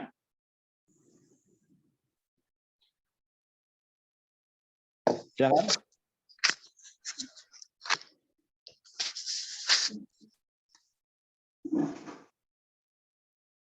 Ada? Saya Pak. Silakan. Itu home sharing yang maksudnya kadang yang ditemani sama mentor itu Pak yang kayak misalnya besar kayak Grand BSC begitu, baiknya berapa berapa kali dalam setahun idealnya, atau maksudnya nggak perlu berharap ke mentor atau bagaimana? Kasih Kak. Oke. Siap. Konsepnya sederhana. Ngomong pada diri kita sendiri bahwa ini bisnis saya. Nah, gitu. Kalau mentor mau nemenin saya, alhamdulillah. Kalau mitra mau aktif, alhamdulillah. Tapi kalau mentor dan mitra itu belum mau nemenin saya, belum mau aktif bersama saya, maka saya tetap jalan. Karena ini bisnis. Jadi Bu, Pak Salian, penting banget. Saya dari dulu awal paham ini, maka saya tidak mau ngerepotin mentor. Saya datang ke mentor itu bukan untuk minta beliau ngisi AS, bukan. Tapi saya coaching dengan mentor. Nanya dengan mentor. Kalau orang nanya ke saya, Pak, leader kita siapa? Saya. Khalid Nawawi, begitu. Bukan Pak Firly, bukan Bu Abbas, saya. Saya manggil Pak Firly itu dalam seumur hidup saya ingat saya, itu kalau nggak salah tidak lebih dari 5 kali. Dari mulai tahun 2008 era HPA itu sampai hari ini. Tapi kalau mentor saya nawarin, saya ambil peluangnya. Ayo Pak, HS dengan saya, siap, saya kumpul orang. Karena saya paham bahwa saya lihat mentor juga punya target, mentor juga punya mentor juga punya banyak amanah. Selagi saya bisa, saya kejalanin. Tapi kalau saya ada masalah, mau tanya, mau konsultasi, ya. Karena masing-masing kita itu disebutnya lah independent business owner. Independent business owner. Kita itu punya bisnis sendiri. Dan mentor kita itu, saya lihat, itu sangat ikhlas kalau kita lewatin. Di kartu saya itu ada nama orang di situ. Kan ada kita, bawahnya ada nama orang. Nah, nama orang itu, alhamdulillah hari ikhlas beliau saya lewatin prestasinya. Jadi saya lihat kalau misalnya mau kita mengundang mentor, kalau mentor bisa, alhamdulillah. Tapi kalau mentor nggak bisa, kita jalan sendiri. Gitu. Tapi kalau berapa kali Pak, nggak ada idealnya. Nggak ada idealnya. Usahakan minimal kada cakep itulah seminggu sekali kita itu pembinaan atau HS sama mentor. Seminggu sekali. Kita merapat ke mentor. Kalau mentor mau datang ke rumah kita, alhamdulillah banget, bersyukur. Tapi kalau mentor belum bisa, ya kita datang ke mentor. Seminggu sekali minimal. Untuk ngapain? Untuk evaluasi, untuk coaching, sama mentoring. Evaluasi, Pak, saya seminggu ini, saya udah melakukan ini semua, Pak. Tapi kok kenapa kok belum bagus ya hasilnya? Nah, mentor kita itu kan pengalaman. Oh iya, Pak, kayak ini yang masalah nih, Pak. Bapak cara ngerekrutnya begini kurang pasti, Pak. Ini HS begini. Sekali-kali kalau Bapak Ibu sekalian punya acara gede, bos, BSC, yang ngisi kita, undang mentor, bukan untuk ngisi, tapi untuk melihat apakah kita udah bener nggak ngisinya begitu. Gitu ya Salin. Siap. Karena sukses kita tidak tergantung sama mentor kita. Sukses kita itu tidak tergantung kita. Tapi sukses kita itu tergantung diri kita sendiri.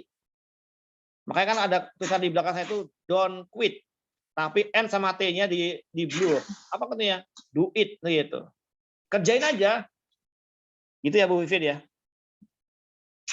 Iya Pak, terus ini kalau misalnya habis laksanakan home sharing begitu besarnya, cara follow up-nya bagaimana Pak? Apa dipilih-pilih orangnya atau bagaimana?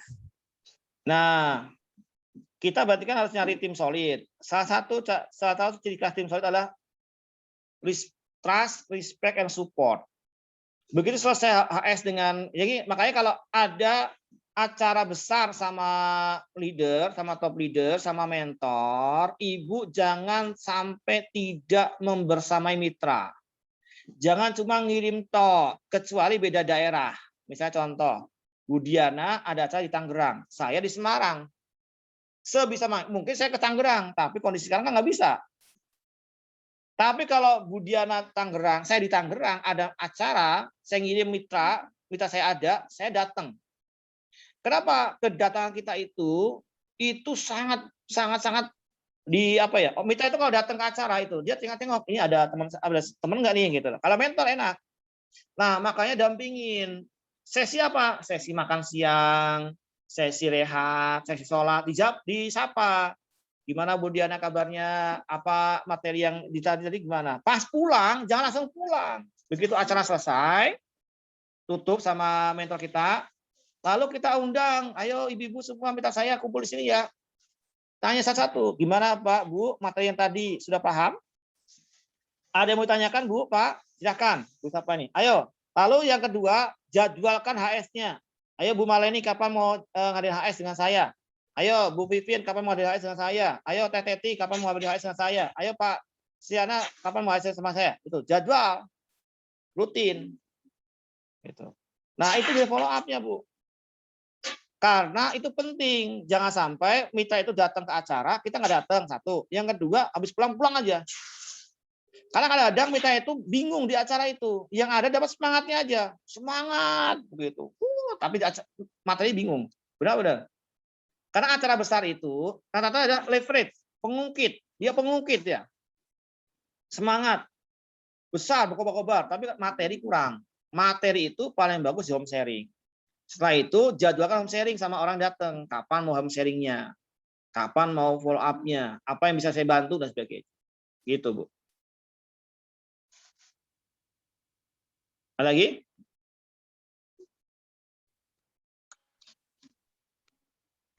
Silakan, Bu. Ya, silakan. Ya.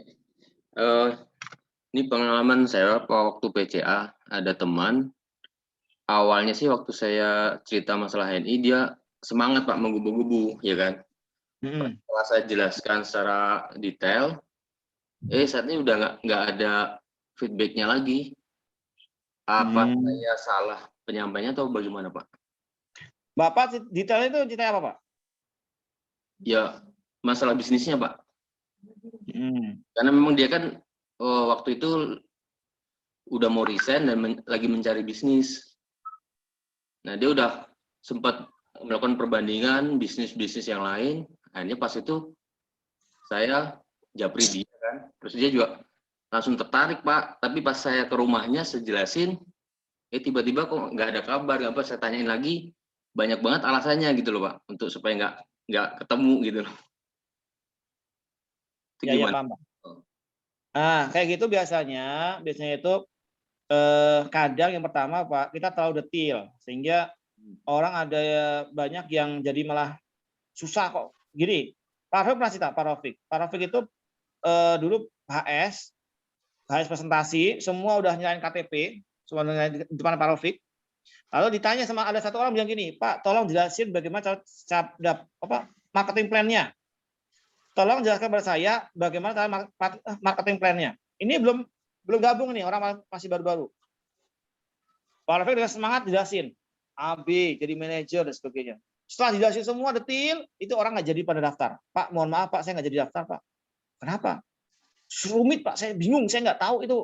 Kayak gitu tuh kayak bukan saya banget. Semua orang yang udah ngasih KTP, tarik semua. Jadi, baiknya adalah kalau ada di materi BOS, BSC, SBP. Di situ kan ada why HNI, kenapa HNI. Kalau saya bilangnya tidak terlalu detail, tapi set metode question and answer. Coba Pak, kalau Bapak lihat desain itu kira-kira kayak mana Pak? Gitu. Apa yang menarik dari HNI? Itu metode question and answer saya begitu. Tidak saya semua yang ngasih.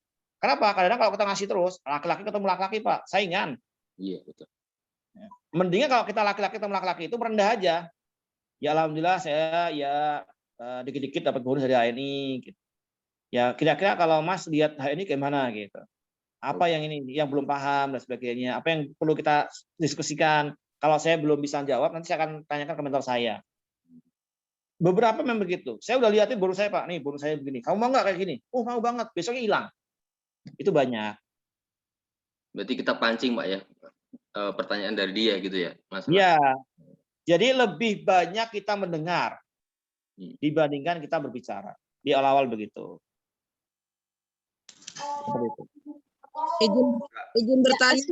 Izin bertanya Pak Khalid.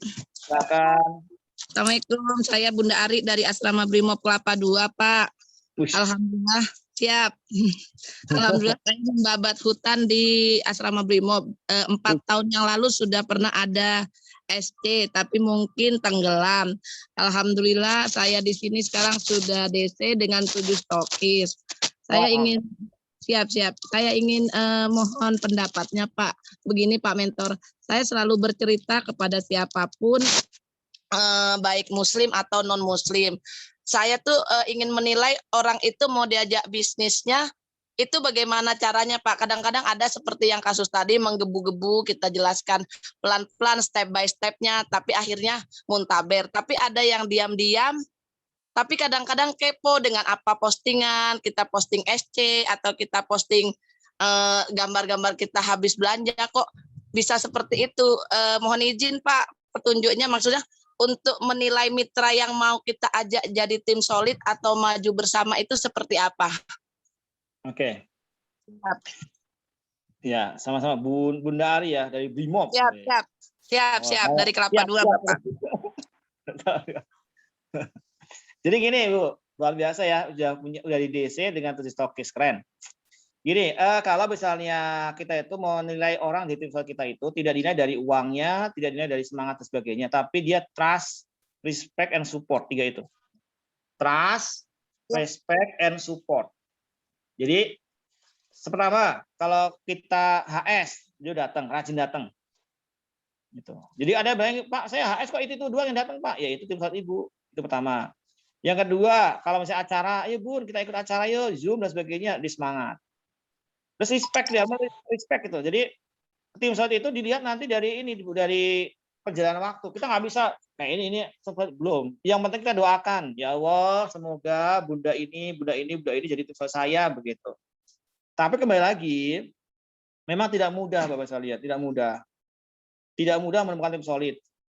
Yang penting Ibu bangun pasarnya aja, perbanyak mitranya Bu. Nanti satu persatu akan datang sendiri kok. Siap. Nah, kalau Ibu punya 1000 mitra, maka akan ada minimal Bu, ada 100 agen aktif. Ini the law of the big number. 1000 mitra yang akan aktif 100 orang. Dari 100 orang itu Bu, yang akan jadi tim solid 10. Dari 10 itu yang akan jadi top leader 1. Siap. Jadi Ibu perlu 1000 mitra dulu untuk punya 100 orang yang aktif. 100 orang aktif itu ada sekitar 10 yang hebat, agen, tim solid. Dari 10 itu 1 yang jadi top leader. Karena saya mengatur pada perusahaan 4 juta agen, 4 juta mitra, yang aktif itu sekitar 500 sampai 1 juta agen yang aktif, TP 100-200 poin. Dari itu, sayang lagi ada 600 LED top leader. Dari itu nampak itu Bu, yang hebat ada 10. Jadi the law of the big number. Kita nggak bisa rasa-rasa. Ini bisnis bukan masalah rasa Bu, tapi banyaknya orang. Jadi kalau Ibu mau sukses Bu, punya 1000 mitra, di follow up, dibina dan sebagainya, nanti akan ketemu 100 agen aktif. Ada 100 agen aktif, maka akan ketemu 10 yang jadi tim solid. Dari 10 itu ada 1 top leader. Makanya kalau Ibu mau jadi LED, jangan kurang mitranya dari 500 agen. Siap Pak Mentor. Ada satu lagi kendala kami Pak Mentor di sini. Suami saya kan campuran Jawa sama Timor Leste dan alhamdulillah beliau mualaf. Jadi sekarang tim solid saya itu malah dari orang non muslim karena saya bisa masuk merambah ke sana. Lebih banyak orang non muslim itu mengerti haram halal daripada saya menjelaskan sesama. Karena kalau apa yang saya jelaskan dengan sesama tuh bukan saya meragukan beliau tidak mengerti haram halal, tapi kadang-kadang masih butuh bayar sekolah Bun, masih butuh begini, padahal pakai produk pun mereka sudah cocok, seperti anaknya jarang demam, anaknya jarang kejang, cocok, tapi kadang-kadang vitamin aja kok 60.000 ya, padahal kita udah jabarkan. Dan yang jadi kendala saya sama suami sekarang, tim solid kami itu malah non muslim yang udah awal bulan aja udah kirim barang deh ke sini gini-gini langsung 200 poin. Gini begini, makanya saya bilang apa mungkin kita kurang menggali, sama suami saya selalu bilang apa kita kurang untuk melebarkan sayap lagi untuk kita dapat tim solid itu yang satu agama. Itu lagi Pak Mentor kendala kami di sini. Karena memang kebanyakan di asrama Brimob ini kami pengiriman luar negeri. Pengiriman dari Ambon, dari Papua, dari Timor Leste. Oke, siap. Mohon siap. Mohon petunjuk untuk mengatasi. Maksudnya saya bagaimana cara lebih cepatnya untuk mencari tim solid itu dengan satu keyakinan. Yang sekarang yang solid itu malah dari keyakinan sebelah. Karena di lingkungan ini memang banyak yang keyakinan sebelah. Oke, jadi itu berarti luar biasa ya, udah punya tim solid meskipun beda agama. Yang paling pasti kita kan rekrut tidak hanya pribadinya, pasti mereka punya teman-teman yang sefrekuensi dengan kita kan. Nah itu minta rekomendasi dari mereka siapa kira-kira saudara yang seagama dengan kita. Itu pertama. Yang kedua, Ibu sering-sering ikut kajian, pengajian, PKK, ibu-ibu yang sefrekuensi. Lalu Ibu bikin HS presentasi di situ. Rekrutmen di situ. Jadi sekarang kan kalau udah ada ini, bakal perbesar rekrutmennya kepada orang yang Islam. Tapi boleh juga, saya karena ada juga tim saya yang non muslim dari jaringan adik saya. Nggak apa-apa, karena adik saya juga mualaf Bu, ini apa namanya istrinya. Gitu. Yap. Nah, kalau misalnya hari ini ya semoga kita berdoa, semoga dengan mereka bergabung hari ini jadi wasilah hidayah buat mereka. Amin, amin, amin ya Allah. Amin. Dan yang paling pasti adalah Ibu, Bapak Ibu sekalian, seseorang aktif HNI, seseorang ikut HNI, dia jadi mitra kita itu karena ada yang menggerakkan hati-hati mereka untuk gabung di HNI. Bukan karena kita. Siap. Jadi yang penting jalanin aja Bu, jalanin dan perbanyak PCA atau rekrutmennya ke kalangan-kalangan muslim. Insya Allah nanti ada kok, ada pasti. Mohon doanya Pak Mentor. Amin, amin. Ibu, Terima kasih atas doanya. minta sama Bu ya? Mentor sama mentornya? Pak Derajat, Pak. Oh, Pak Derajat. Wow, barakallah Pak Derajat. Luar biasa dapat berita yang keren, Pak Derajat. Segera dihubungi Pak Derajat. Assalamualaikum warahmatullahi wabarakatuh. Waalaikumsalam. Umi Komsa ya? Silakan Umi. Ya, alhamdulillah. Iya, izin bertanya Ustadz. Jawab. Ini alhamdulillah saya kan sudah mencapai TP 200. Wih, barakallah Bu. Luar biasa. Nah, itu kalau misalkan nanti dalam perjalanan 1 bulan ini, saya akhir bulan tidak mencapai 600, tapi hanya mencapai baru 400 kayak gitu. Terus bagaimana itu Ustadz? Yang 200 itu apa hangus atau gimana kayak gitu? Karena misalkan nanti saat akhir bulan kok nggak bisa mencapai 600 gitu. Apa yang terjadi gitu? Mohon penjelasannya. Ya. Iya, luar biasa Umi Komsa ya. Baru tanggal 8 udah TP 200 poin. Ini banyak yang belum TP loh padahal. Jadi yang pertama Umi, di HNI itu bonus itu ada yang tidak bersyarat, yaitu namanya bonus prestasi pribadi. Itu tidak bersyarat. Mau berapapun belanjanya dapat bonus. Karena kan bonus kita ada 11 macam. 11 macam. Jadi Bapak Ibu sekalian punya 11 macam bonus. Kalau cuma diambil 4 kan sayang. Ambil semuanya. Royalty LED, bonus GDC, Safir, Emla, Platinum itu ambil semua. Jangan cuma ambil bonus pribadi, agen stok, gaji pangkat sama bonus prestasi grup. Nah, kalau Umi 200 poin udah cukup mencukupi untuk Umi bisa mendapatkan bonus grup. Nah, kenapa 600? 600 itu adalah nanti kalau Umi punya RKJ namanya itu dia jadi 3 kali lipat. 1. Yang kedua, Umi memantaskan diri untuk jadi LED. Jadi kalau misalnya nggak nyampe 600 gimana Pak? Ya tetap dapat bonusnya karena di HNI tidak ada hangus bonus. Berapapun ini tetap dapat. Yang terpenting adalah bukan hanya TP pribadi, tapi TPG Group. Jadi TP grupnya. Tinggal hari ini Umi kerjanya gimana? Pekan ini tanggal 8 sampai tanggal 14 usahakan Umi ngajak mitra-mitranya untuk TP di awal bulan, belanja di awal bulan. Mumpung ini mau Lebaran, jadi ajarin, Bu. Nanti kalau ada tamu datang ke rumah, jangan lupa semprot dulu tangannya pakai hand sanitizer HNI ya, jangan yang lain. Kenapa Bun? Pakai HNI karena dia non alkohol dan enak loh. 1. Setelah itu duduk, jangan lupa itu nyeduh kopinya, nyeduh susunya, nyeduh tehnya di ruang tamu, jangan di belakang. Jadi di ruang tamu dikasih termos, susu kambing, danati hot, terus danati cool, terus ada sari kurma, apapun terserah mitra itu tamu kita mau datang mau ngambil apa. Tapi kan mereka tahu, ini enak nih susu kambing nih. Apa nih? Nah itu bisa PCA.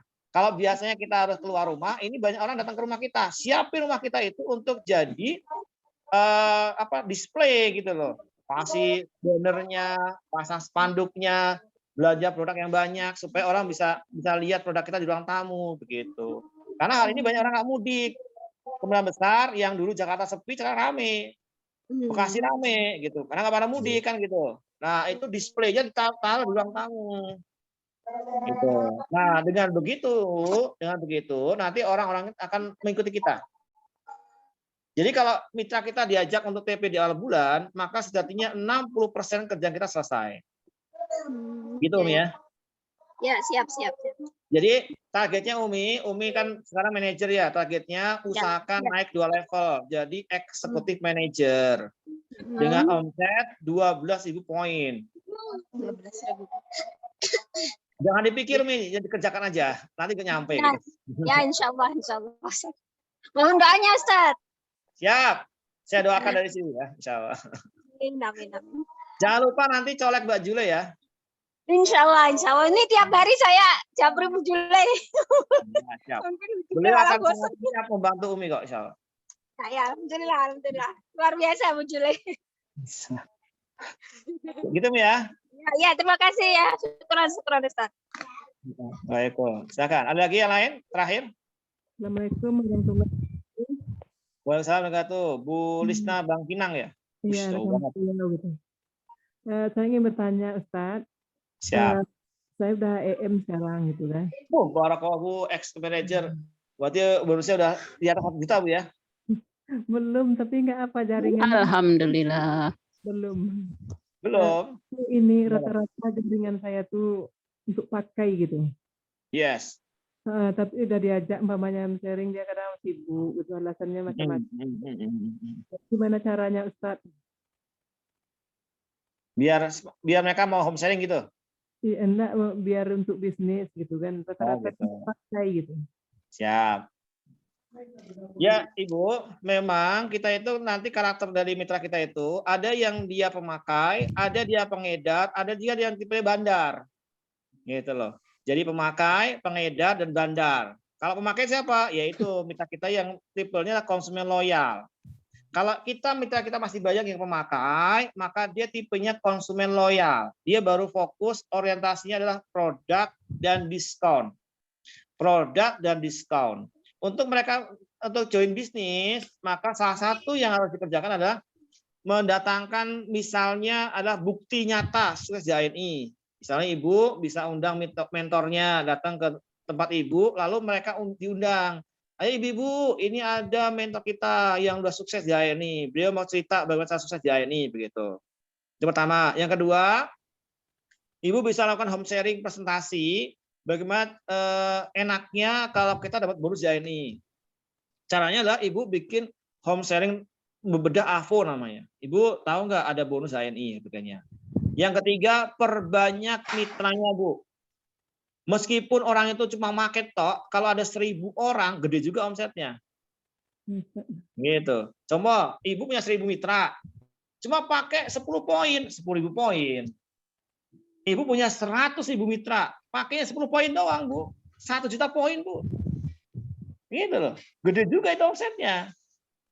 Nah, sambil berjalan satu persatu di follow up, diajak home sharing pembinaan. Jadi kan home sharing ada 2, Bu. Ada home sharing presentasi, ada home sharing pembinaan. Kalau home sharing presentasi itu ceritanya tentang produk dan ajakan gabung HNI. Kalau home sharing pembinaan itu ceritanya cara kerja benar dan product knowledge. Itu. Orang biasa senang dengan HNI. Pelan tapi pasti, Bu, nanti ketemu kok insya Allah. Kalau boleh tahu Bu Lisna mentor siapa Bu ya, mentornya Bu? Kalau di sini Ibu Suryati dan datanya Pak Denny Aslem. Oh Pak Denny Aslem, luar biasa. Wah ini guru-guru saya ya, dahsyat luar biasa. Semangat Bu, bentar lagi jadi ED Bu ya. Amin ya rabbal alamin. Amin. Ya sama. Itu mungkin Bapak Ibu sekalian, mohon maaf sudah jam 6.41 gitu kan. Ini ada Pak Andi. Kenapa Andi? Ya, Assalamualaikum warahmatullahi wabarakatuh. Satu lagi aja Pak. Ya, mungkin saya mau ambil kesimpulan sedikit ya. Ada kesulitan kebanyakan saya termasuk tim saya itu dalam PCA itu adalah kita lebih berorientasi pada rekrutmen coach. Tadi kalau saya tangkap dari presentasi Coach Nawawi justru lebih banyak kepada membangun pasar, artinya lebih lebih kepada bagaimana mereka menjadi pemakai dulu yang penting gitu ya. Baru dalam proses selanjutnya baru pembinaan ajak bisnisnya gitu. Betul nggak Coach ya? Jadi lebih baik presentasi awal itu bagaimana mereka menjadi punya kartu diskon, mereka menjadi pemakai terlebih dahulu. Udah itu aja dulu. Terima kasih. Ya. Jadi gini Pak, konsepnya begini. Kalau kita rekrut tanpa mengajak mereka makai, maka mereka itu akan belum bisa jatuh cinta sama HNI karena belum ada bukti. Gitu. Jadi kalau bahasa Pak Rofik ini, saya dari Pak Rofik ya. First order, pembelajaran pertama itu rata-rata mereka jadi raja. Jadi pengennya dianteri, pengennya dikirim dan sebagainya. Kalau ketika kita rekrut, lalu mereka pakai produk HNI, maka itu jadi pembelajaran pertama mereka. Nah, repeat order itu nggak ada biaya. Contoh, Pak Andi saya rekrut tanpa pakai produk dan dengan produk akan berbeda rasanya, Pak. Kalau dia Pak Andi coba produk, maka saya begitu follow up, saya telepon Pak Andi, gimana kabarnya Pak Andi? Sehat Pak Andi? Nah, Pak Andi, gimana testimoninya pakai push on? Malam Jumat kemarin gimana? Udah coba kan? Nah, gitu. Itu kan berarti kan kita, oh iya keren banget. Ya, ini Pak Andi, ada ini produk baru lagi dari HNI nih. Keren. Temennya push on, apa itu? Madu habat. Nah, apa itu? Boleh ke rumah? Nah, ke rumah kita. Atau saya beli di mana itu? Di Stokis. Kan Bapak udah punya kartu nih. Di Stokis di mana? Di sebelah situ tuh kayak dekat rumah Pak Pandi ada. Belajar ke situ. Itu repeat order, kita enak. Tapi kalau first order bingung.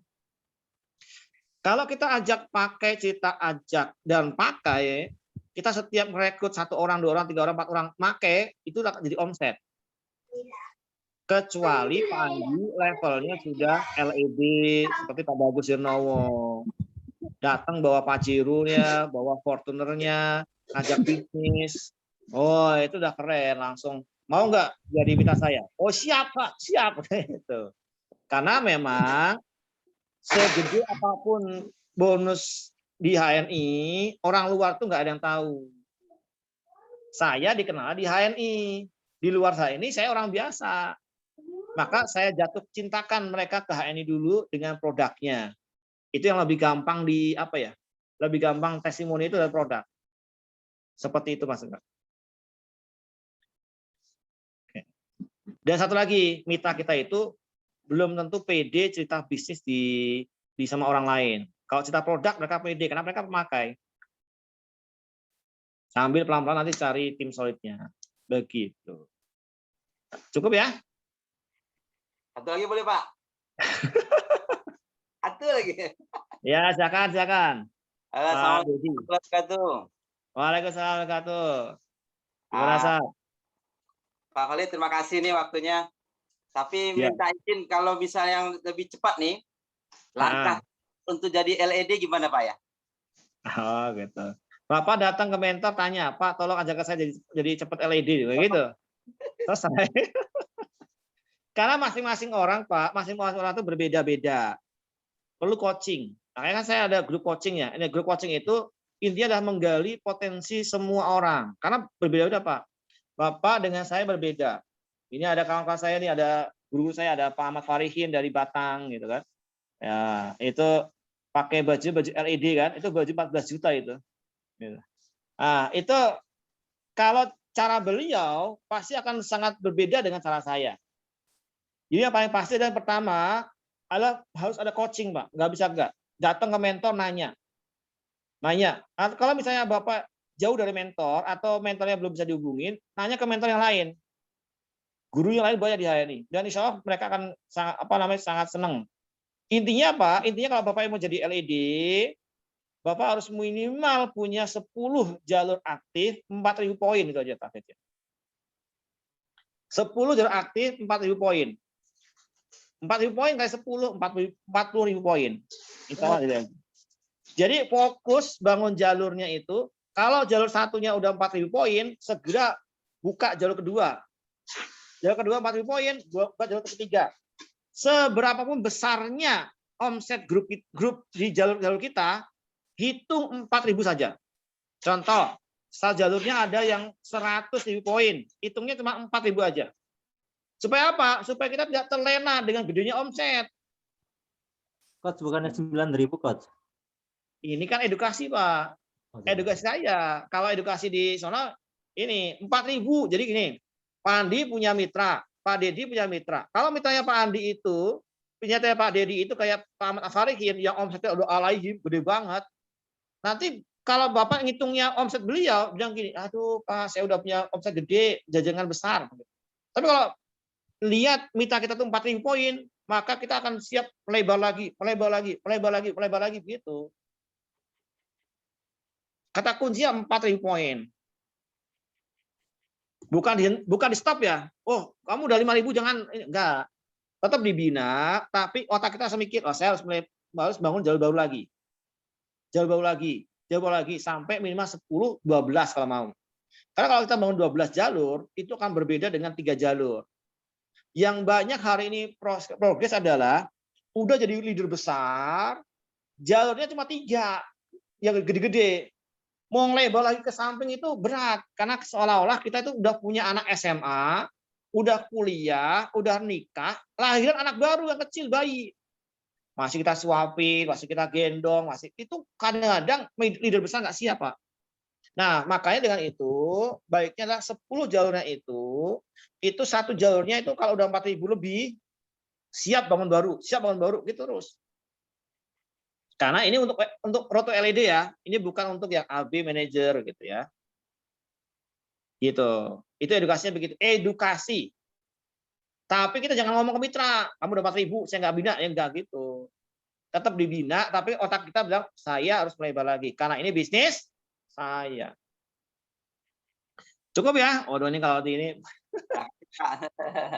Alhamdulillah. Insya Allah kita ketemu lagi besok pagi di jam yang sama. Terima kasih semua yang hadir di sini.